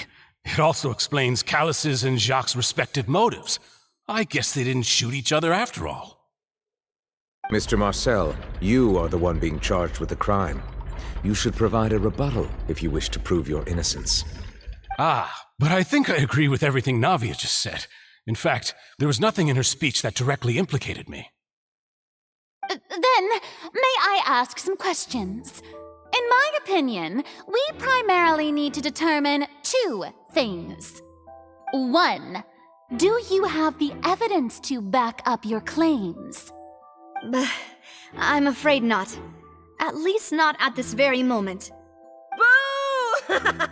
If you don't have any evidence, you should just go home! I may not have the evidence with me, but I know where I could go to collect it. If we look up the deserted clothes against a record of people who went missing around the same time, we should be able to find a match. Considering the serial disappearances case, the guards probably kept careful records of all missing persons from around that time, regardless of age or gender. That makes sense to me. Monsieur Neuvillette, I would consider this to be a reasonable investigative direction. Why do I feel like Farina's acting a little differently today? Maybe she's scared of embarrassing herself again? Alternatively, she's become more diligent after charging an innocent citizen in the last trial. My second question has to do with the ensuing duel. If the truth is indeed as you described, then why didn't Mr. Callus explain himself in court? If he had testified that a person had been dissolved, he could have at least mounted a defense. I've thought about this too, and the answer is actually pretty simple. He felt there were things that were more important to him. The dissolving power of water from the primordial sea is an important secret for the true culprit of the serial disappearances case. My father could have exposed it for all to see, but he chose to take it to the grave. At that time, Spina di Rosula was in dire straits, and his reputation had already been shattered. He had no guarantee that going forward with the truth would allow the culprit to be brought to justice. What was certain, however, was that it would paint a gigantic target on my back. Boss once told me that Demoiselle had already been selected as the next target of the serial disappearances case. What? If the secret had gotten out, the culprit would have fought an all-out war with Espina right there and then. I wouldn't have been the only one in danger. All of us would have stood to lose our lives. Of course, the guards might eventually figure out the truth of the matter and determine that we were in the right. But what good would that do? How can a hollow verdict protect anyone? Had this opera house ever given my father any kind of confidence in its brand of justice, Spina di Rosula would have had no reason to exist. But by staying silent, we retained the ability to deter our opponents and continue the stalemate. I was able to become Spina di Rosula's president, which made me harder to target, as well as giving me more time to grow and learn. And once I have figured out the truth and stepped up to the challenge, I will do what this opera house cannot, and restore my father's truth and honor back to him. So, you mean to say, your father intended to die in the duelist's ring? That's right. Do you have any proof? Of course. All you need is to ask his opponent, Clarand.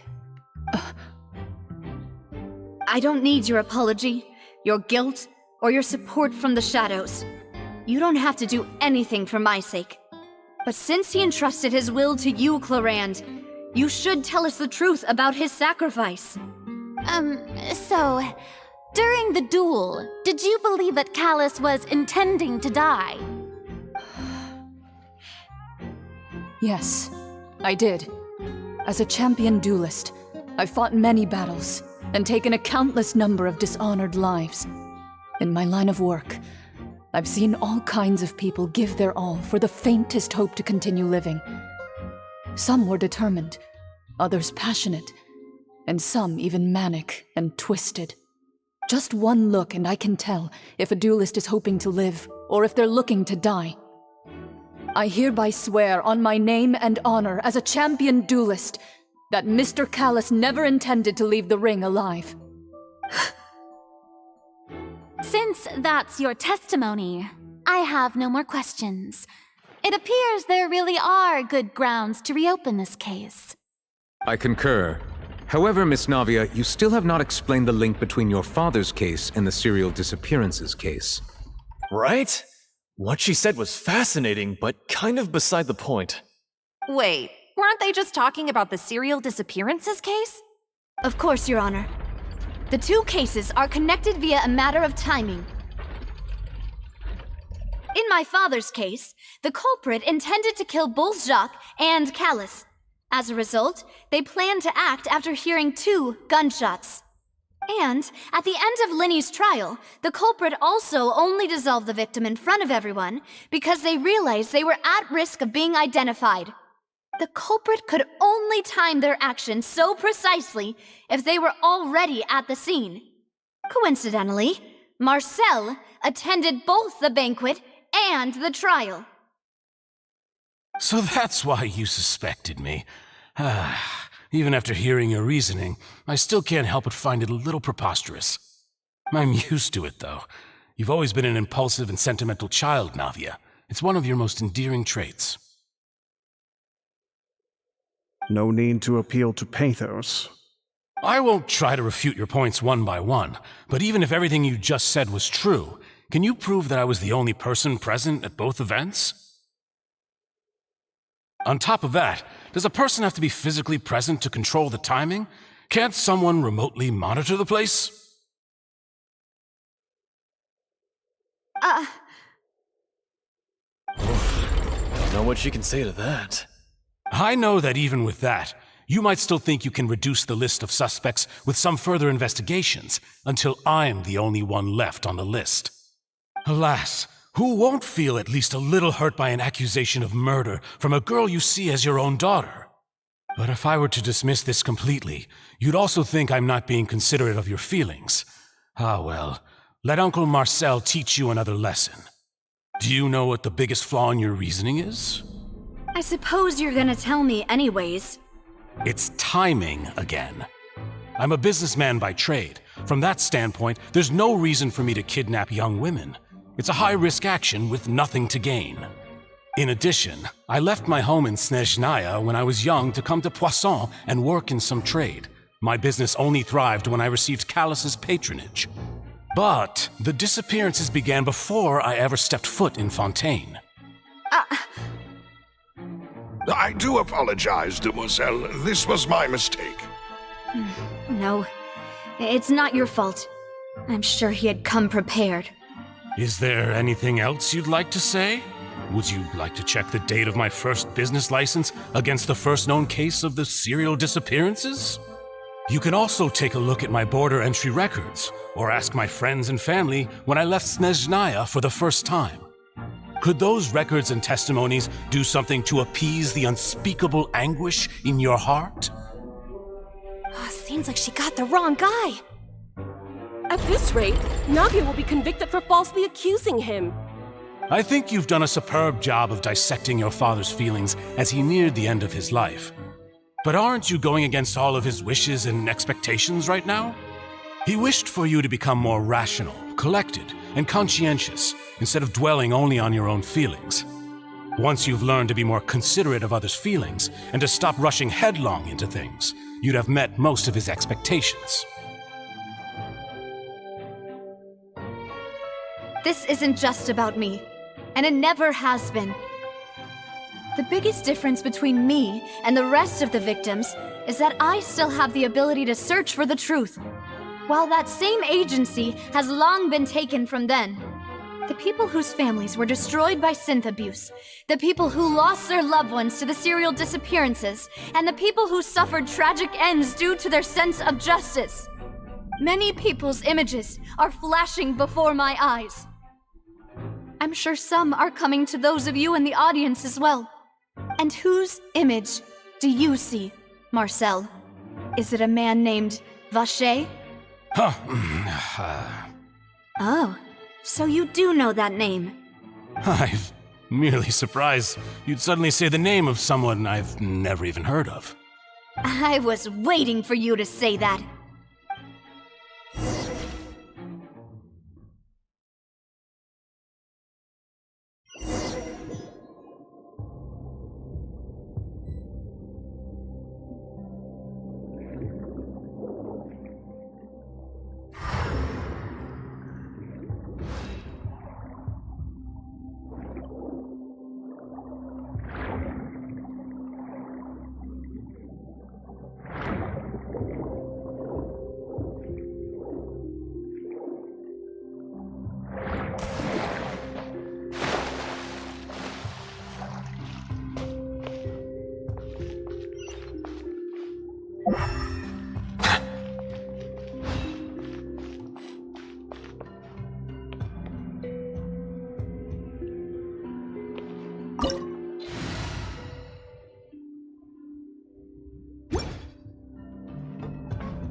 Buckle up!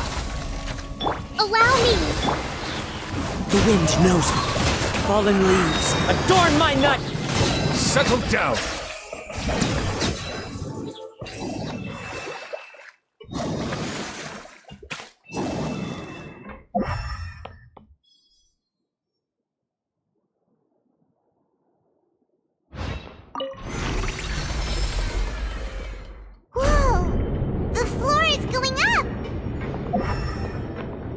Is it because of this mechanism in the middle?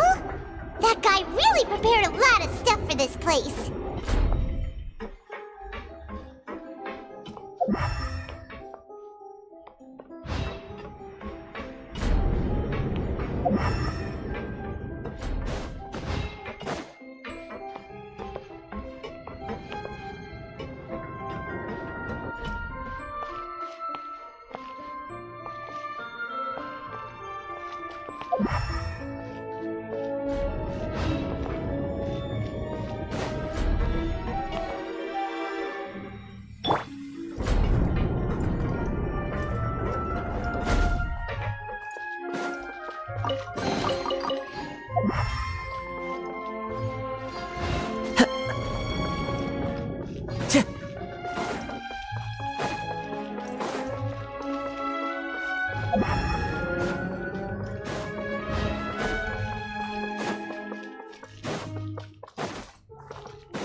Go up, but Paimon doesn't see a way. Let's take a look around. Maybe we'll find a hidden mechanism that'll show us the way up.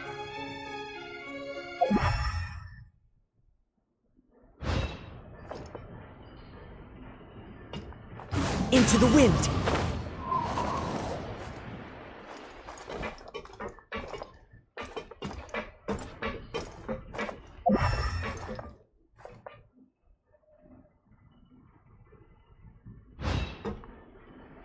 One with nature.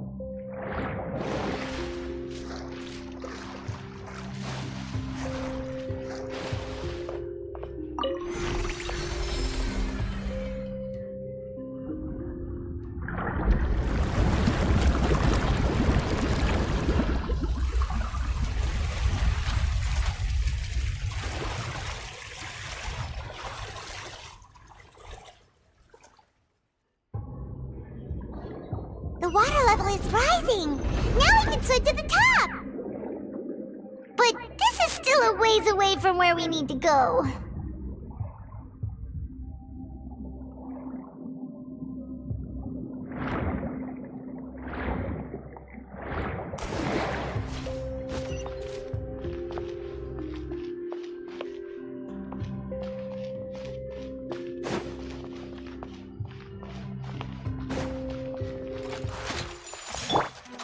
Let's get it on!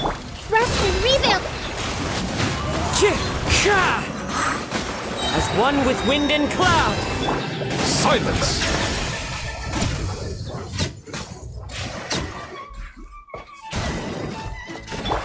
The wind knows me. You're dead meat!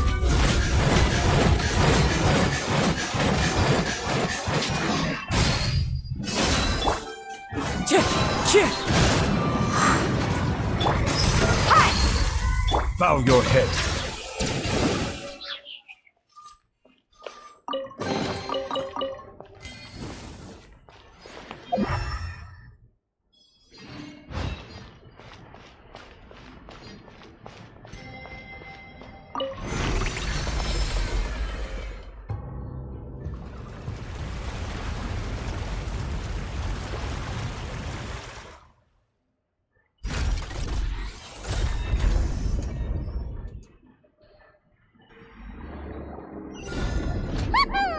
Now the path is clear! Let's go!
Buckle up!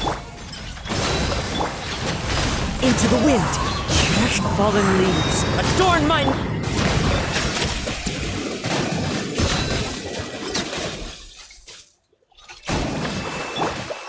The wind knows me.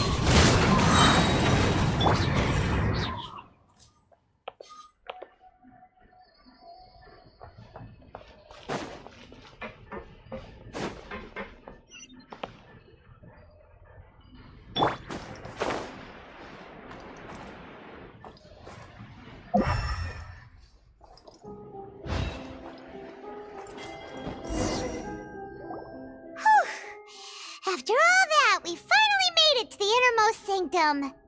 Though, as expected, the mastermind isn't here.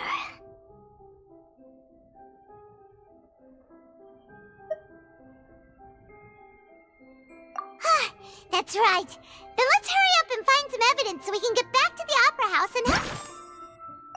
Navia!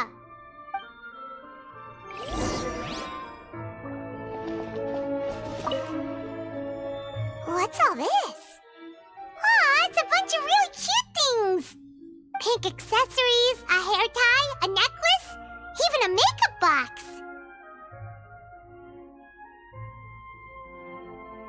Oh, Paimon sees it too, but why are all these cute things labeled with different girls' names?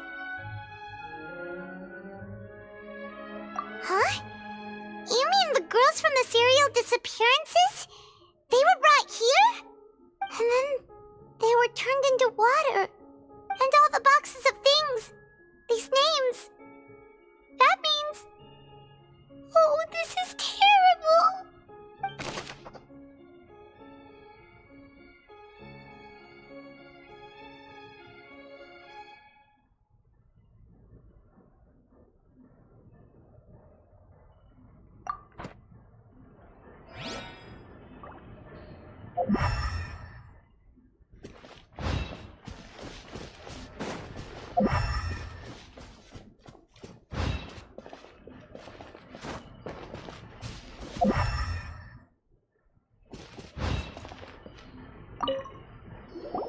Let's see what's written here. Nothing escapes Detective Paimon's eyes.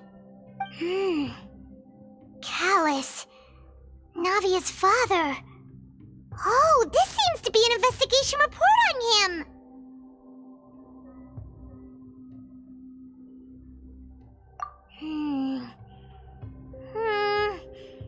Yep, it's about finding someone to assassinate Jacques and Callus because of a lack of confidence that Jacques himself would go through with it. This should prove the existence of the third person, right?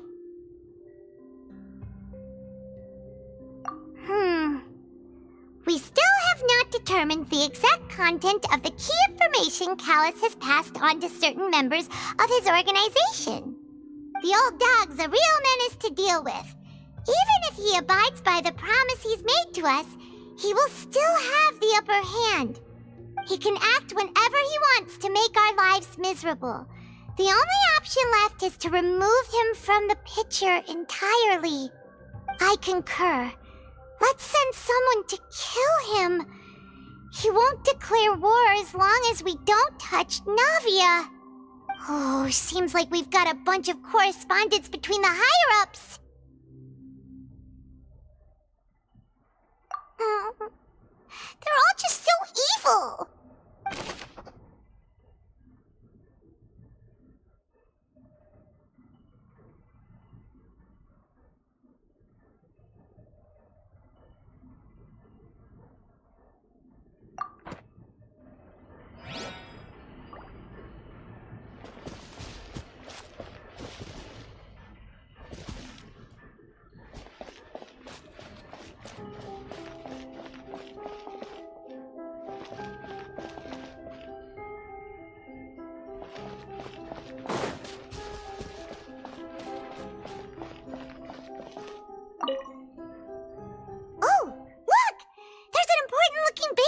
Here, and it's full of water. That means this is where they make all the synth, and that special water is the main ingredient. If you dilute it with normal water, you'll get synth, but the pure stuff can dissolve a human. Paimon will take notes on this incriminating evidence.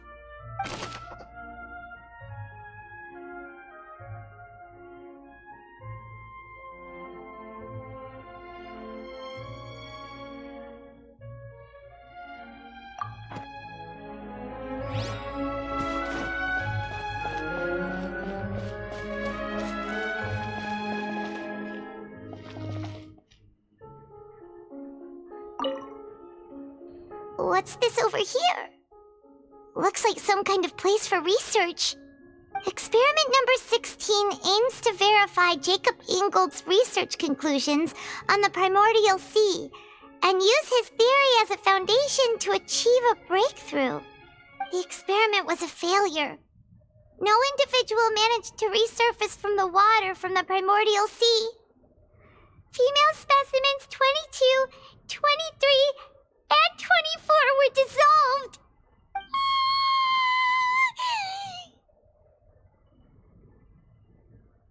Sorry, Traveler. Paimon will try her best.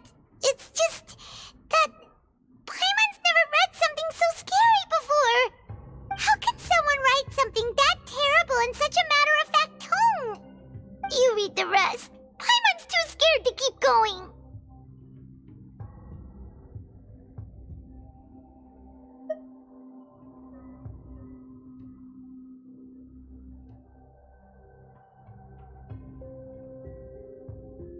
So that's why he did all of these experiments. But did he really think he'd be able to find a way just by dissolving people over and over? That's just insane! name!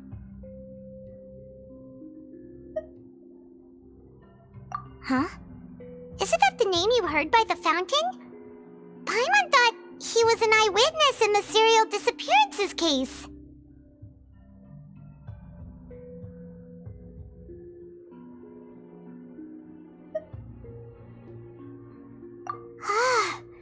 You mean Vache is the one who did all of these...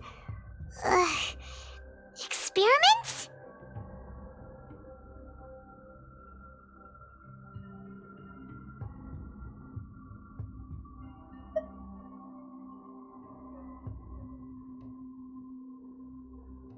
So that's it! Vache was no victim, but personally took his lover and... No, that's not it either! If that's the case, why would he want people to resurface from the water?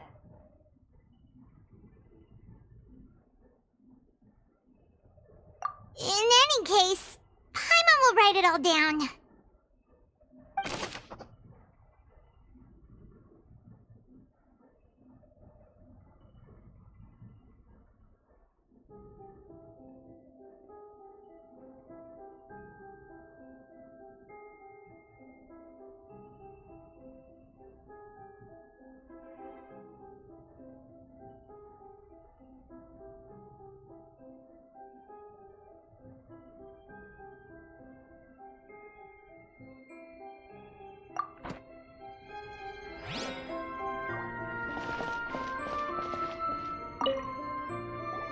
Whoa! There's so much synth here! And so many bottles of ingredients that probably just contain the waters of the primordial sea.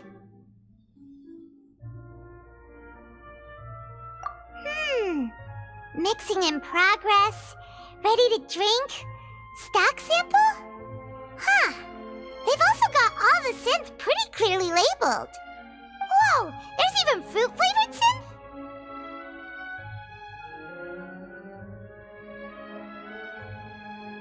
Yep, it's super obvious.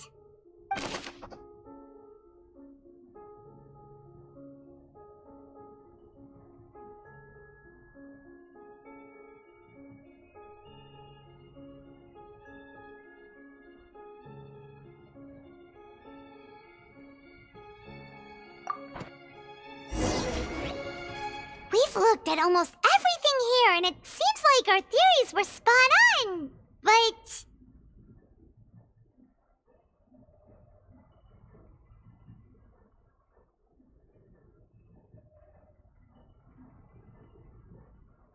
Yeah, we haven't found anything that reveals his true identity.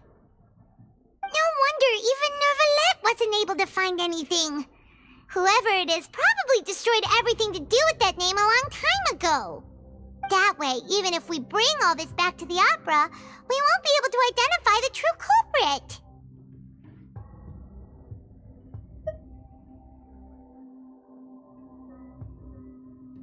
Sure thing.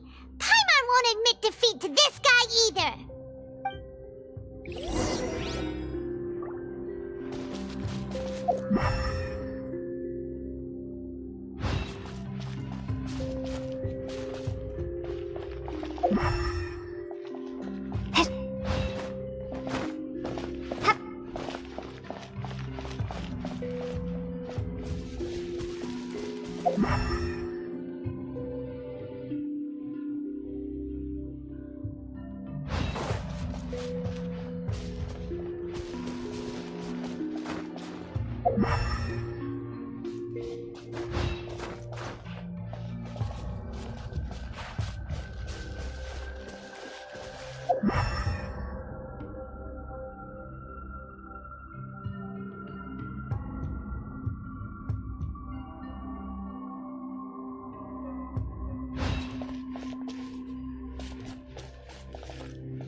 quickly. We'll find something for sure.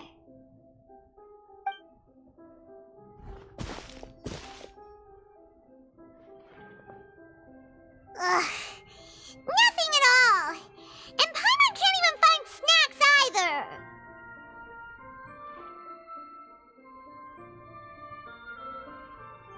Whoa, really? Let Paimon see. Vinier. Isn't that Vache's lover's name? Then you found her diary. Let's see. Aw, it's just a normal diary chronicling their love story. She was so sweet, too. Oh, Paimon feels even worse for her now.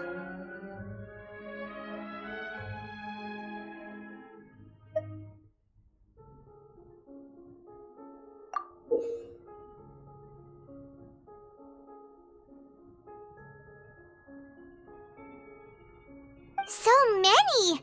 A whole page's worth! But they're all crossed out. Was she unhappy with all of them? The final name she decided on was... Marcel. Wait, but Marcel's pretty old. Has this case been going on for so long that he's Vache and Vinier's grown son?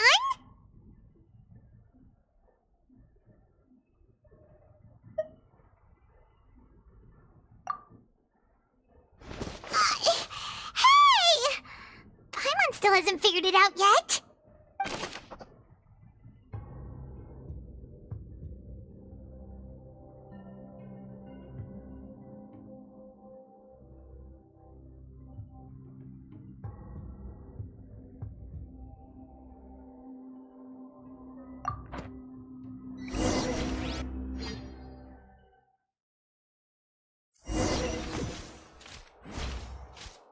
And whose image do you see, Marcel? Is it a man named Vache? Oh, so you do know that name. I'm merely surprised you'd suddenly say the name of someone I've never even heard of. I was waiting for you to say that. Navia! We're back! As expected of my partner. I just knew you'd return in the nick of time. Just how often do you intend to flout the rules of this court? It's all right, Monsieur Nervalette. Given their confidence, I expect they've found the crucial evidence.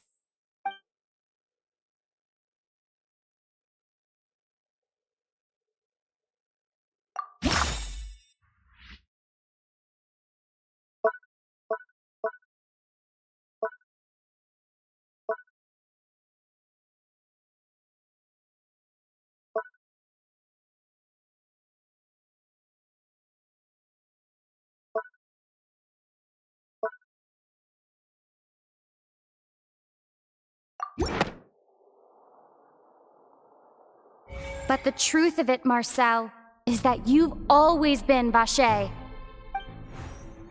Huh?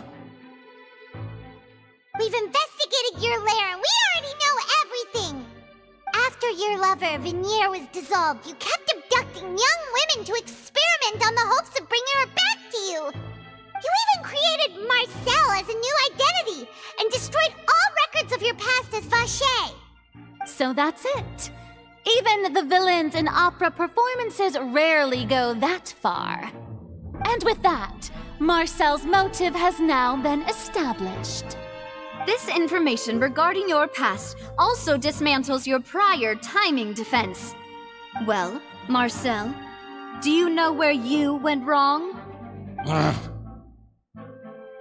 You fixated your gaze on the lover that passed away, instead of paying attention to the living people around you. So, you never noticed how we changed, or how we grew as individuals.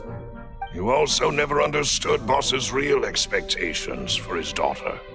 Or our determination to see things through. Your determination. Mr. Marcel, please speak up now if you would like to defend yourself. Otherwise, the trial will move on to the next stage. Do you really think I wanted to do any of this? Pay attention. attention to you. What for?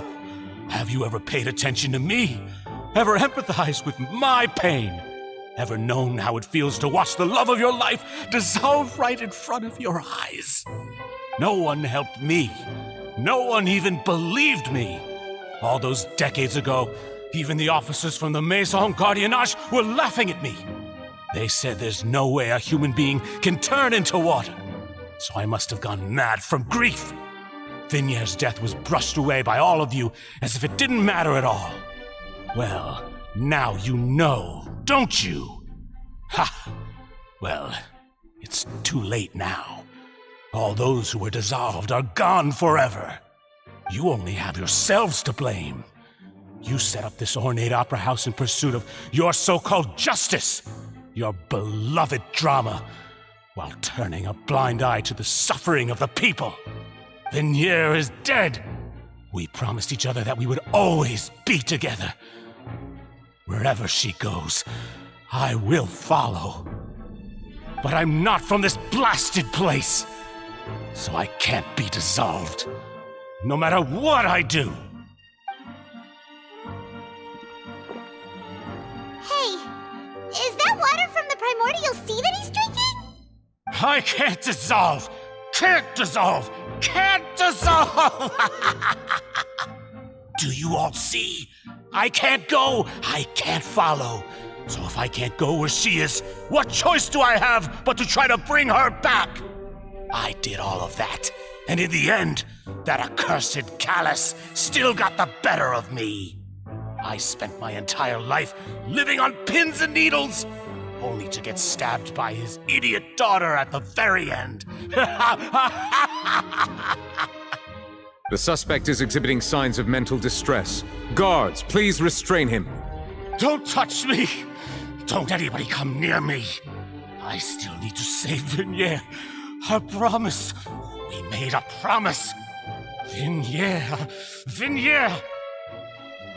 Please, Vigniere, don't think badly of me. All I want to do is fulfill our promise. At this point, the verdict of this trial is clear. With Mr. Marcel's conviction, the charges against Mr. Tartaglia no longer have any basis. Fine by me. I was in a bad mood, but after a show like that, I'm actually feeling pretty good. Traveler, please submit all the evidence you have collected to the guards so that I might review and summarize the truth behind the serial disappearances case. The man now known as Marcel was originally named Vacher and worked as an adventurer with his partner and lover Vigniere. During an underwater expedition, Vigniere accidentally came into contact with water from the primordial sea and was dissolved in front of Vacher as a result. Vacher learned of the primordial water's existence through the work of others and began to kidnap young women for research, with the goal of discovering a method to restore Vigniere back to life. To cover his tracks, he invented the new alias of Marcel and began to operate a business in Poisson. During the course of his research, Vacher discovered that a diluted concoction of water from the primordial sea can induce feelings of euphoria, and began to manufacture and market synth. However, as he accumulated wealth to fund his continued research and expanded the scope, he came into conflict with Spina di Rosula. After exchanging blows with Spina di Rosula for many years, Vacher decided to assassinate their president Callus at a banquet. Although the assassination did not go as Vacher expected, he was able to turn Callus into the murder suspect by dissolving the assassin he sent to the scene. And just recently, Vacher attempted to frame Linny as the culprit of the serial disappearances case, using a similar method. However, his attempt to frame Linny failed, and the power of water from the primordial sea became public knowledge. This case also exposed enough of Vacher's machinations that he was eventually successfully charged in court. Thus concludes the enigmatic history of the serial disappearances case, with the truth revealed to all.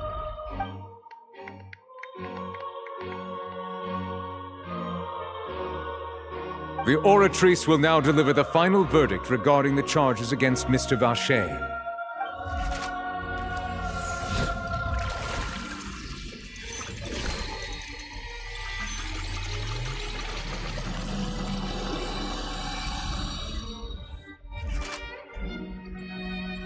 According to the judgment of the Oratrice Mécanique d'Analyse Cardinale, Mr. Vacher is guilty. Guards! Take Vacher away.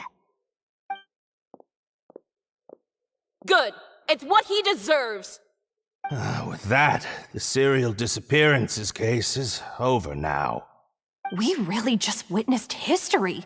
Who would have thought the true culprit would be such a polite and well-spoken guy? Yippee! We helped Navia bring the bad guy to justice! He's hurt so many innocent people and now he's finally getting what he deserves! Huh? Are you okay? Demoiselle, you were absolutely brilliant. The day our late boss had always hoped for has finally come. You can rest easy now, knowing justice has been served. Yeah. It's finally over. It's all thanks to you guys. And my partner.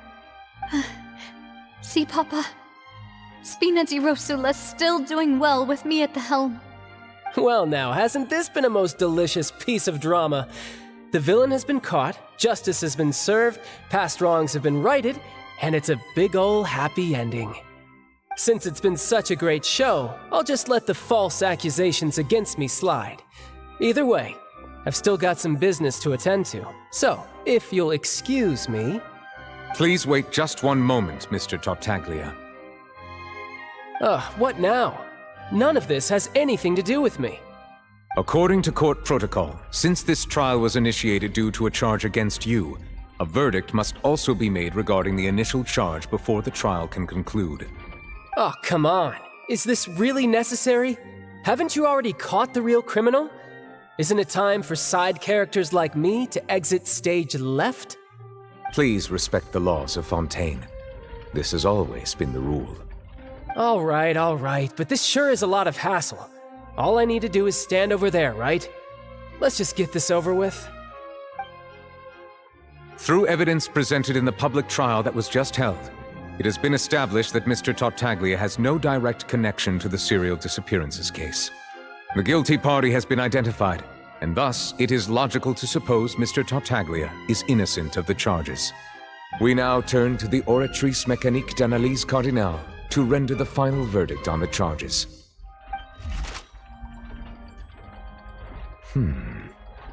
According to the judgment of the Oratrice Mécanique d'Analyse Cardinale, Mr. Tartaglia is guilty. What? Hey! That's not funny! Didn't you just say I'm supposed to be innocent? What's with this verdict? Is your justice machine malfunctioning? Huh? This has never happened before. The Oratrice actually returned a different verdict from the Chief Justice. I mean, have you ever heard of an innocent Fatui Harbinger? Do you think the Oratrice might have just convicted him on general principle? But weren't the charges about the serial disappearances case? No matter what else he's guilty of, it shouldn't affect the verdict in this case, right?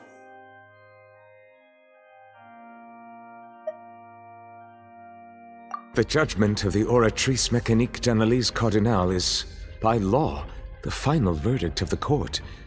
We must accept the guilty verdict. Guards, please take the suspect into custody per court protocol.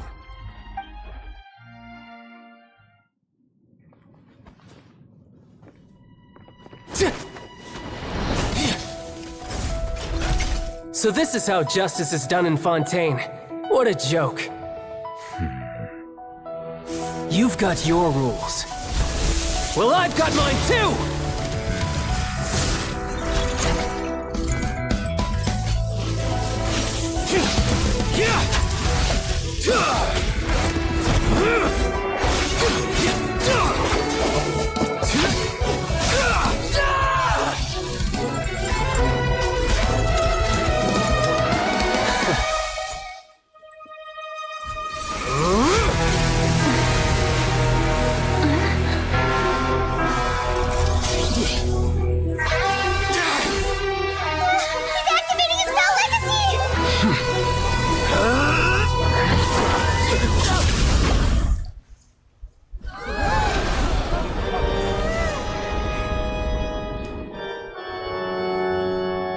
I am sorry. If you have been wronged, we will find the truth. But the rules of the court must be upheld.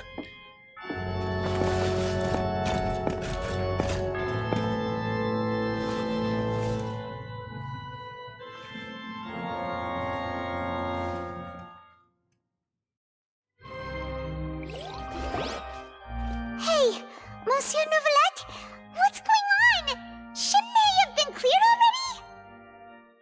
Apologies. This is also the first time I've encountered such a situation. However, according to the rules established at the conception of Fontaine's court system, the Oratrice's judgment is the final verdict of the court.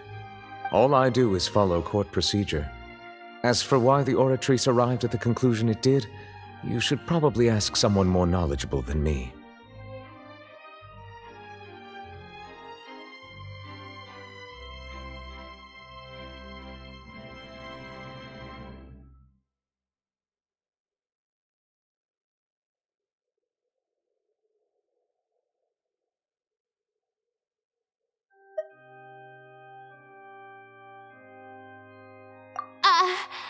Why are you looking at me? I had nothing to do with it! I don't know what happened there either! Hey, stop staring at me! What does Lady Farina mean by that?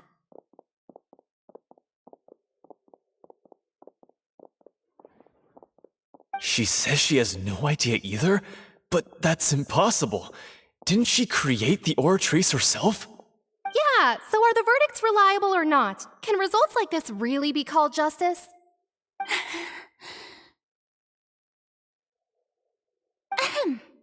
My dearest citizens, did you really think we'd allow an incorrect verdict to be handed out in this court? Did you really believe that the judgment could be mistaken or be the result of some sort of random mishap? Don't tell me you thought even I had been blindsided by the Oratrice's result. But the way she looked just now, it was pretty obvious she had no idea what was going on. However, given the state of things, I shall give you an explanation. Everything that just took place, including my supposed shock and bafflement, was a part of an elaborate performance, with every action meant to stir up drama and excitement. And, of course, for every performance there is a script. Everything has unfolded exactly as I expected from the very beginning. As the embodiment of the very concept of justice, the Oratrice shall never render an arbitrary judgment! If you thought Child had nothing to do with the serial disappearances case, it is only because you've been blinded by the superficial appearance of innocence. Everything he's done, not to mention the danger he poses, are beyond ordinary comprehension and completely unforgivable! All shall be revealed in time. You will come to understand my noble intentions, as well as the absolute correctness of the Oratrice's verdict.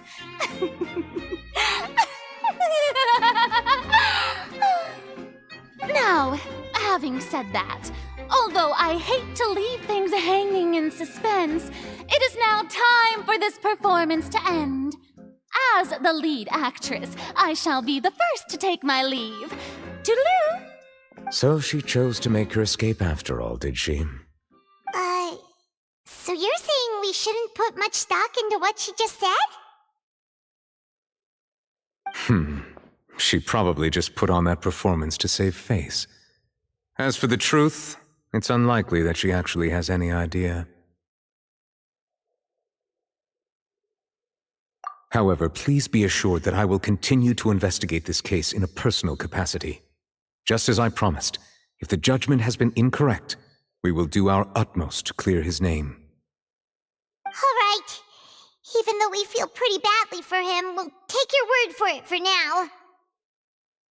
After all, he's done plenty of bad stuff, so he should have known he'd go to prison someday, right?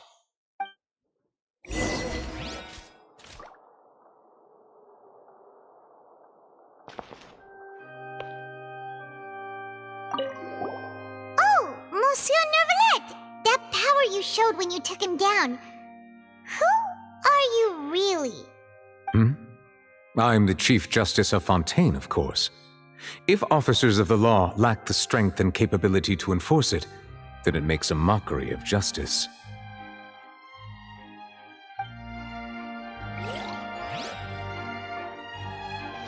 Silence!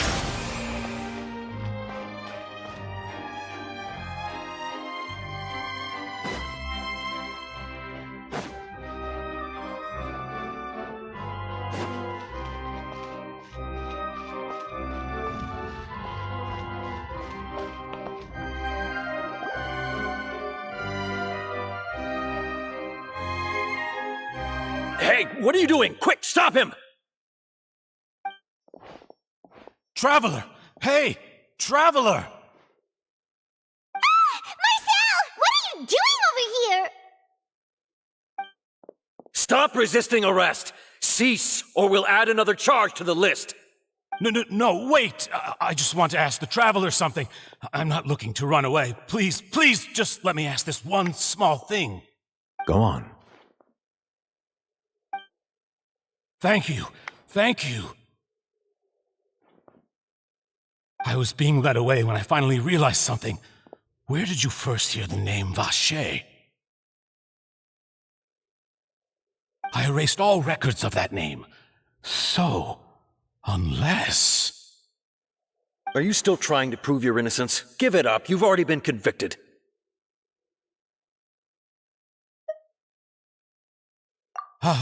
Really? You did? You're sure? You met her? But how could that be? How did you manage to do it?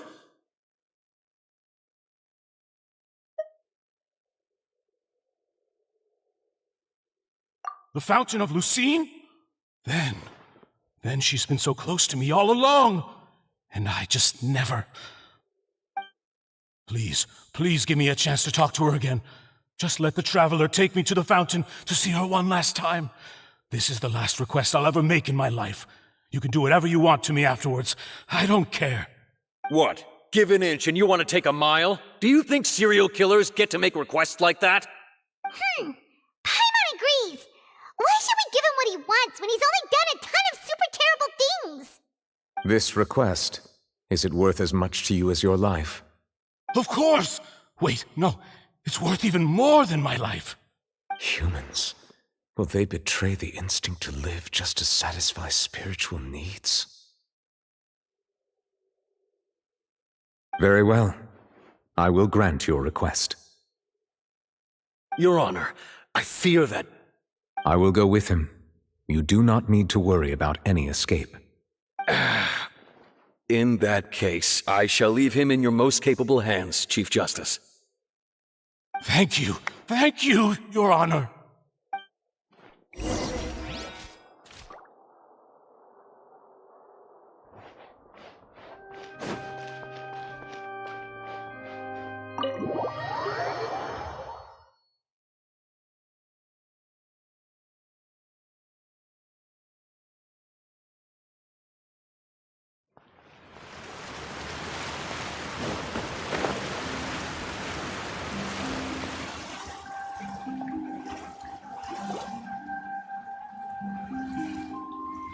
Is this the place?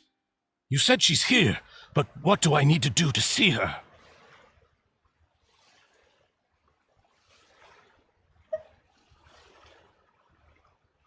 Yeah, and even Paimon could hear her after drinking that thing. Didn't you just drink a lot of it on the stage as well?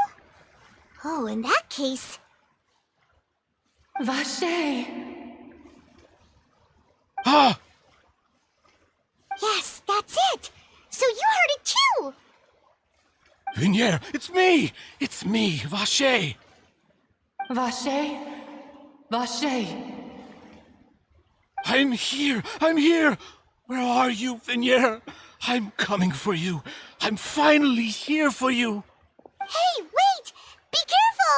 Hey, wait!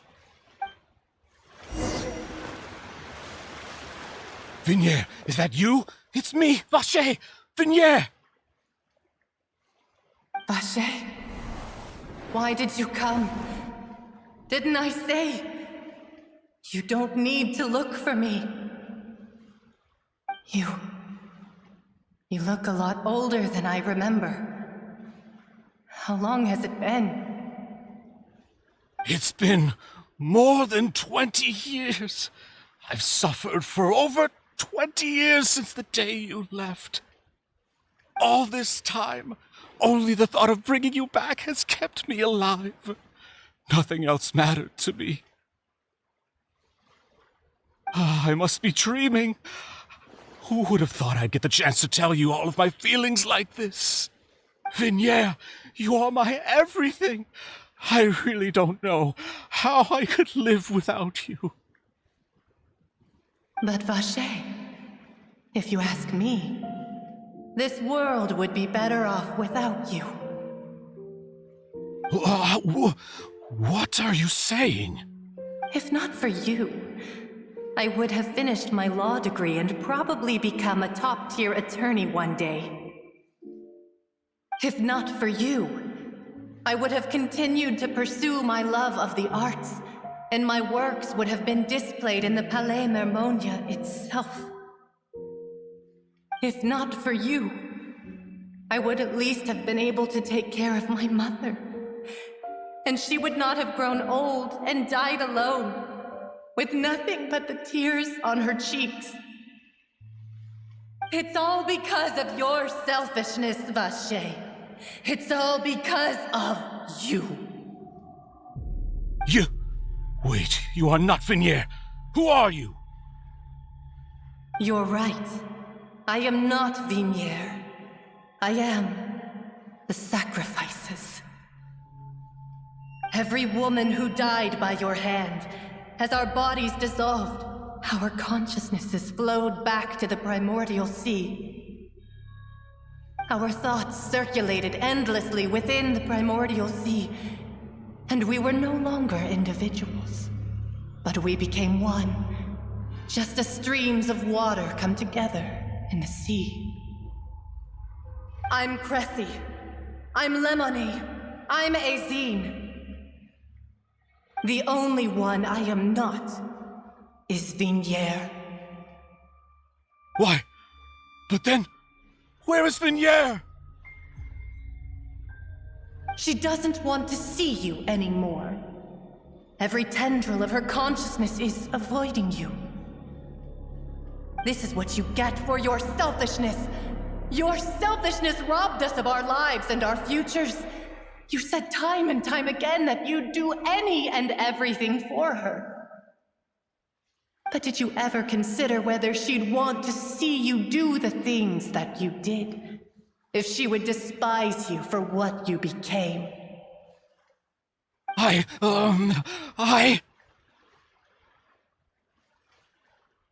You are a liar, a heartless murderer, and a cowardly narcissist. The only thing you are not is Vignier's beloved. From the moment your first victim died and her consciousness merged with Vignier's, she has had nothing but pure hatred for you.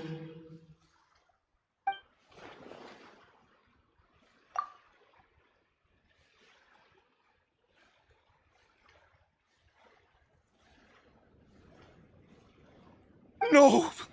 Vignier! She can't hate me. Let me see her, please. Have mercy. You still don't understand. When I said don't look for me, that came from the real Vignier. She really doesn't want to see you anymore. But on top of that, she also said that because it's her final drop of pity for you. She said that because she knew that if you did come here, we will show no mercy to you. Vacher. Vacher? Vacher. Vacher. Vacher. Vacher. Drown.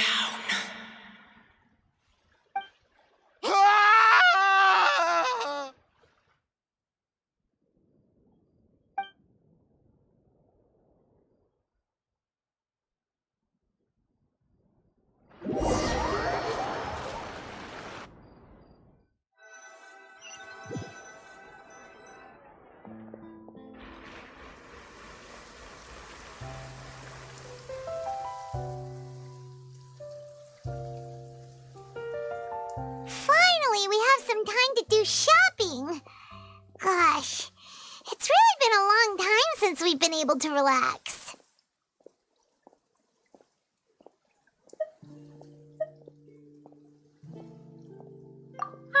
Well met, partner.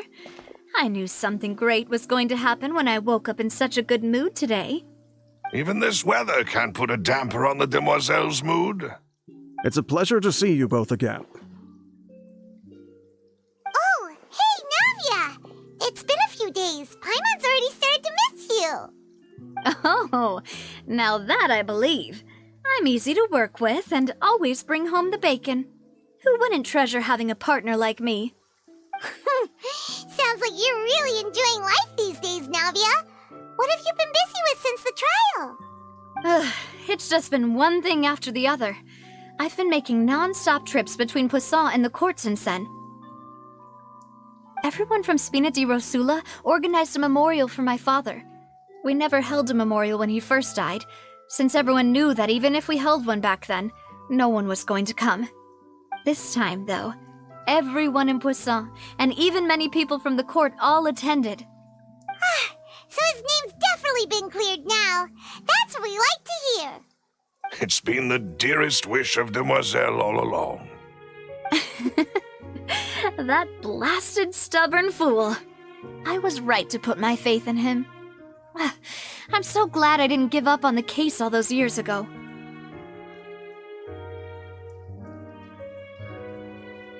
Oh, by the way, I ran into Charlotte just after I left the memorial service. Well, maybe it'd be more accurate to say I knew she would be there, and there was no way she'd just let me go. Huh?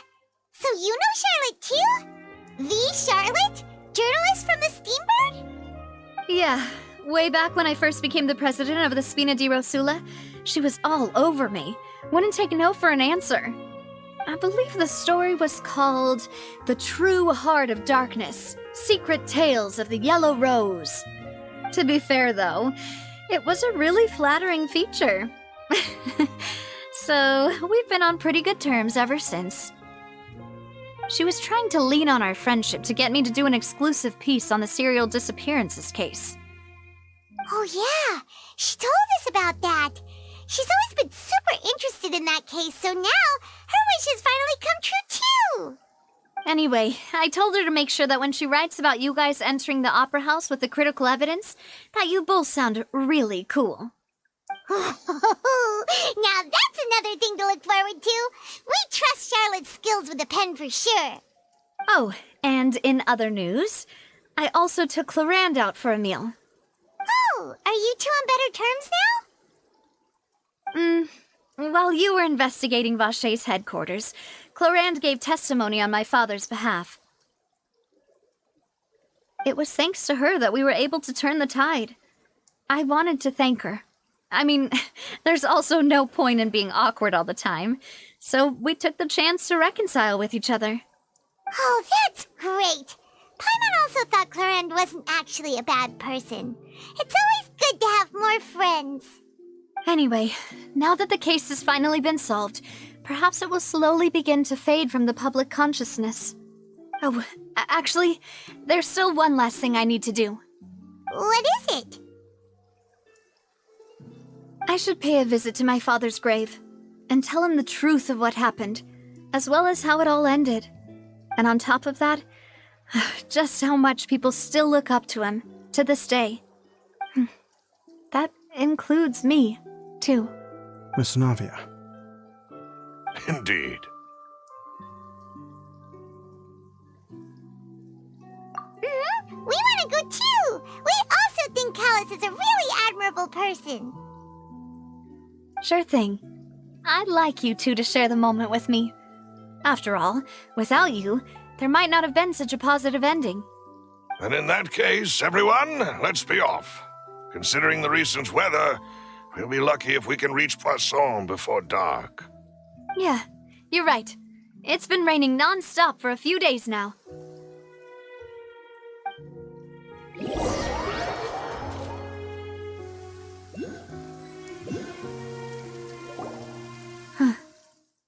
This is where my father's grave is.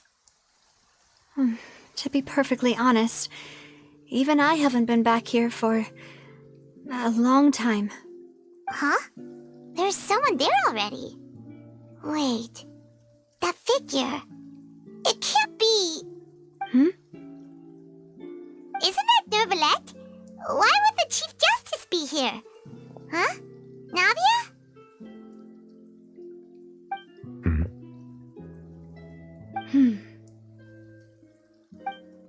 My apologies. I should have asked before coming to pay my respects. Don't say that. Sorry about that. Oh, I was trying to say there's no need for you to apologize. I wanted to show my father how much I've grown, but still, I doubt I've grown to the point that even the Chief Justice would feel compelled to apologize to me over and over. In that case, I will stop apologizing for now. You really could use some pointers on understanding human emotions, Monsieur Neuvillette. In any case, why did you come to Poisson? Well, ever since that day, I've been turning a question over and over in my head. Just what is justice anyway? There was once a time when I didn't want to believe that there could be anything more important to humans than life itself. Oh, rather than that, it's probably more truthful to say I didn't believe humans were capable of resisting the most basic instinct of living things, that they could rebel against their own nature, or consider certain things to be more important than their own lives. Which is also why I didn't stop your father from beginning that fateful duel. I believed that a truly innocent man would never throw away his life like that. That there was nothing, should have been nothing more important than one's own continued survival. But Mr. Callis proved me utterly and decisively wrong. If not for his sacrifice, the serial disappearances case would have remained unsolved to this day. Mr. Callis made the choice he did for his daughter, for his associates, and for many people completely unrelated to him. And in the end, from a certain perspective, one could say that he did it all for the sake of justice. A justice that's higher than life itself. So, you asked me why I came here. I just wanted to say my apologies to Mr. Callis in person. I should have noticed all of this much sooner. This regret has filled me with a sadness that has haunted me for days. That high and mighty chair in the opera Epiclese indeed insulates one from many important things. Spina di Rosula, thank you so much for your hard work and perseverance. I'm sorry for being mad at you before.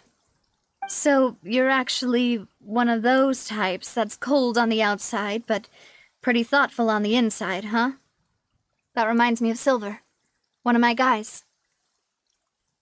Sorry about that. Self-expression is not one of my strong suits. Didn't I just say you don't need to apologize? Ah, so Navia and Neuvillette seem to have made their peace as well. Let's not disturb them for now. We can wait till after they're done.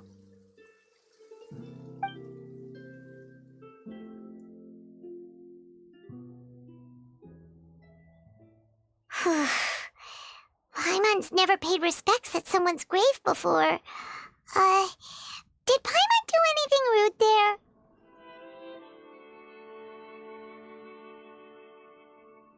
Huh? Oh, Paimon didn't know that was a thing. But Paimon doesn't know what she would do if she can't fly. Oh no. Paimon hopes Miss Navia won't be too mad. Anyway, Neuvillette is still standing around there. It's not often that we can catch him alone like this, so why don't we go talk to him for a bit? If we can't talk to Lady Farina, we can at least talk to him, right?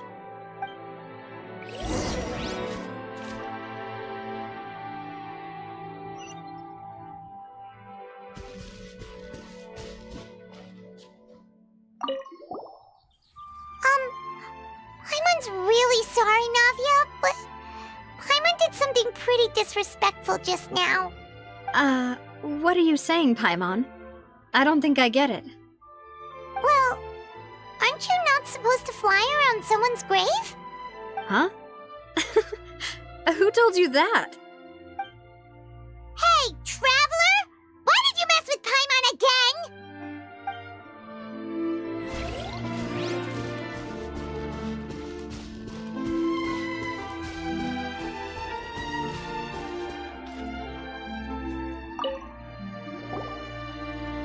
Oh, it's you two.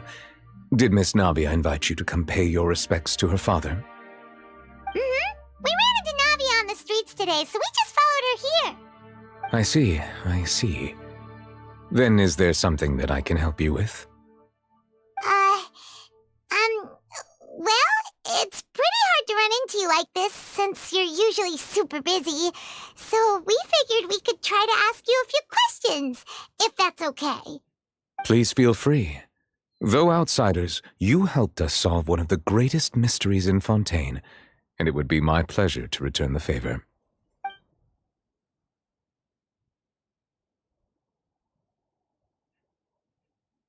So, at court, the bad guys referred to that special water as water from the primordial sea, but what is it really? Truthfully, that name is already quite accurate. I can only surmise that Vacher and his ilk only learned of its nature and existence after extensive research. There used to be a special sea on the surface of this planet. The nature of its seawater was rather different from that of the sea we know today. Most of Tevat's life forms were first born in that special sea. You could say it nurtured much of the life on this planet. Huh. So it really was where everything began. It makes sense to call it primordial then. But today, the primordial sea no longer exists on the planet's surface. What Vacher discovered must have been some kind of special case, or a remnant from a truly ancient age. Huh. So that's how it is. Oh, you really know everything, Monsieur Neuvillette.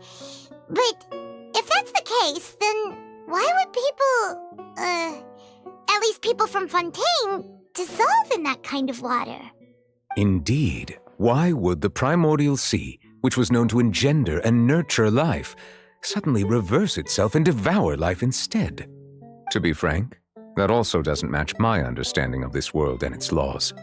There must still be some unknown secrets around the people of this land. Is there anything else you'd like to ask me about?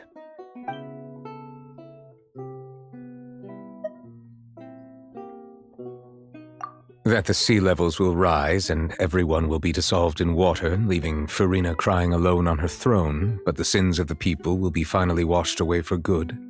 Does that appropriately summarize the version you've heard? That's right! It was Linny that told us back then. And that about covers all the main points. Yes, up to the present, I think we reached a point where we have no choice but to confront this prophecy directly. Rumors have it that this prophecy is rooted in the last words the former Hydro Archon left to the world before she passed away. A prophecy? Of the former Hydro Archon? Wow. This is the first time that we've ever heard of it. 2 parts of the prophecy have already proven correct. The rising sea levels and the ability of the people of Fontaine to be dissolved. We should be more vigilant and stay on the watch for further signs. Speaking of the prophecy, Farina has also always taken it quite seriously. Indeed, she has been collecting information and intelligence from across Tevat for this purpose. If the rumors were true, then perhaps this prophecy is the conundrum left to Farina by her predecessor. But with Farina being the way she is, can we really trust her to solve it? Is there anything else you'd like to ask me about?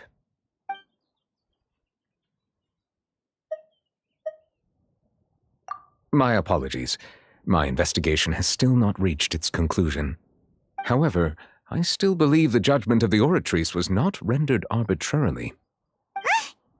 But you also said you thought he was innocent. For many years, I have been quite aware that the Oratrice does not simply mechanically repeat the verdict that I give on each case. As a divinely created mechanism, the people's unified faith in the concept of justice is integrated into it. Not only can it produce the incredible power of indemnitium, but it likely also possesses other traits, such as self-awareness. Which is all to say, I've been prepared for a situation like this for a long time. Huh. So when Lenny told us that he heard a human voice from the room where the Oratrice's core is stored... I was not aware such a thing had occurred. Perhaps that could serve to prove my conjecture. I will add that to the list of items to investigate. In any case, I am inclined to believe that the Oratrice does have a methodology all its own. We just do not have enough information. Based on Farina's reaction, I doubt even she had any idea what was going on. She managed to bluff her way through it, though, the time-tested twin tricks of bravado and drama. While we do intend to get to the bottom of this, for now, we regret to say that the Fatui Harbinger will just have to bide his time in the fortress of Meripede. If we did incorrectly convict him of crimes he did not commit, we will most certainly compensate him to the fullest extent allowed by the law. If you ask Paimon, the only compensation he'll want is a no-holds-barred fight with you. Is there anything else you'd like to ask me about?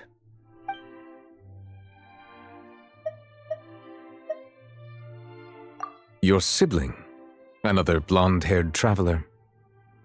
I'm sorry, but I've never seen anyone who matches that description.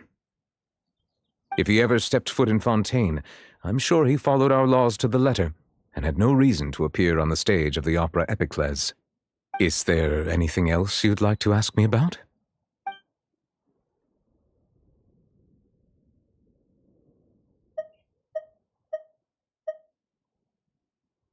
Very well. It was my honor to provide you with what answers I could. I very much enjoyed conversing with you. It will soon be time for me to leave this blissful tranquility behind and return to Palais Memoria. You really are super busy, Monsieur Neuvillette. Paimon thought you only came here to pay your respects today because you had the day off. Crime and villainy do not have the day off, and so justice must work around the clock as well. This is merely the nature of a justice's work. All right. You've got a point. Huh? Paimon just noticed that the rain has stopped.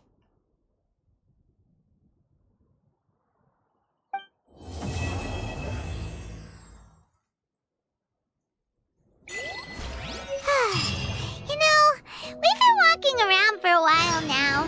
Why don't we go back to the Spina di Rosula base in the court of Fontaine and have a rest? Navia said something about having a place ready for us there, didn't she? Come on, let's go!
should be a lighthouse of truth. Crisis awareness to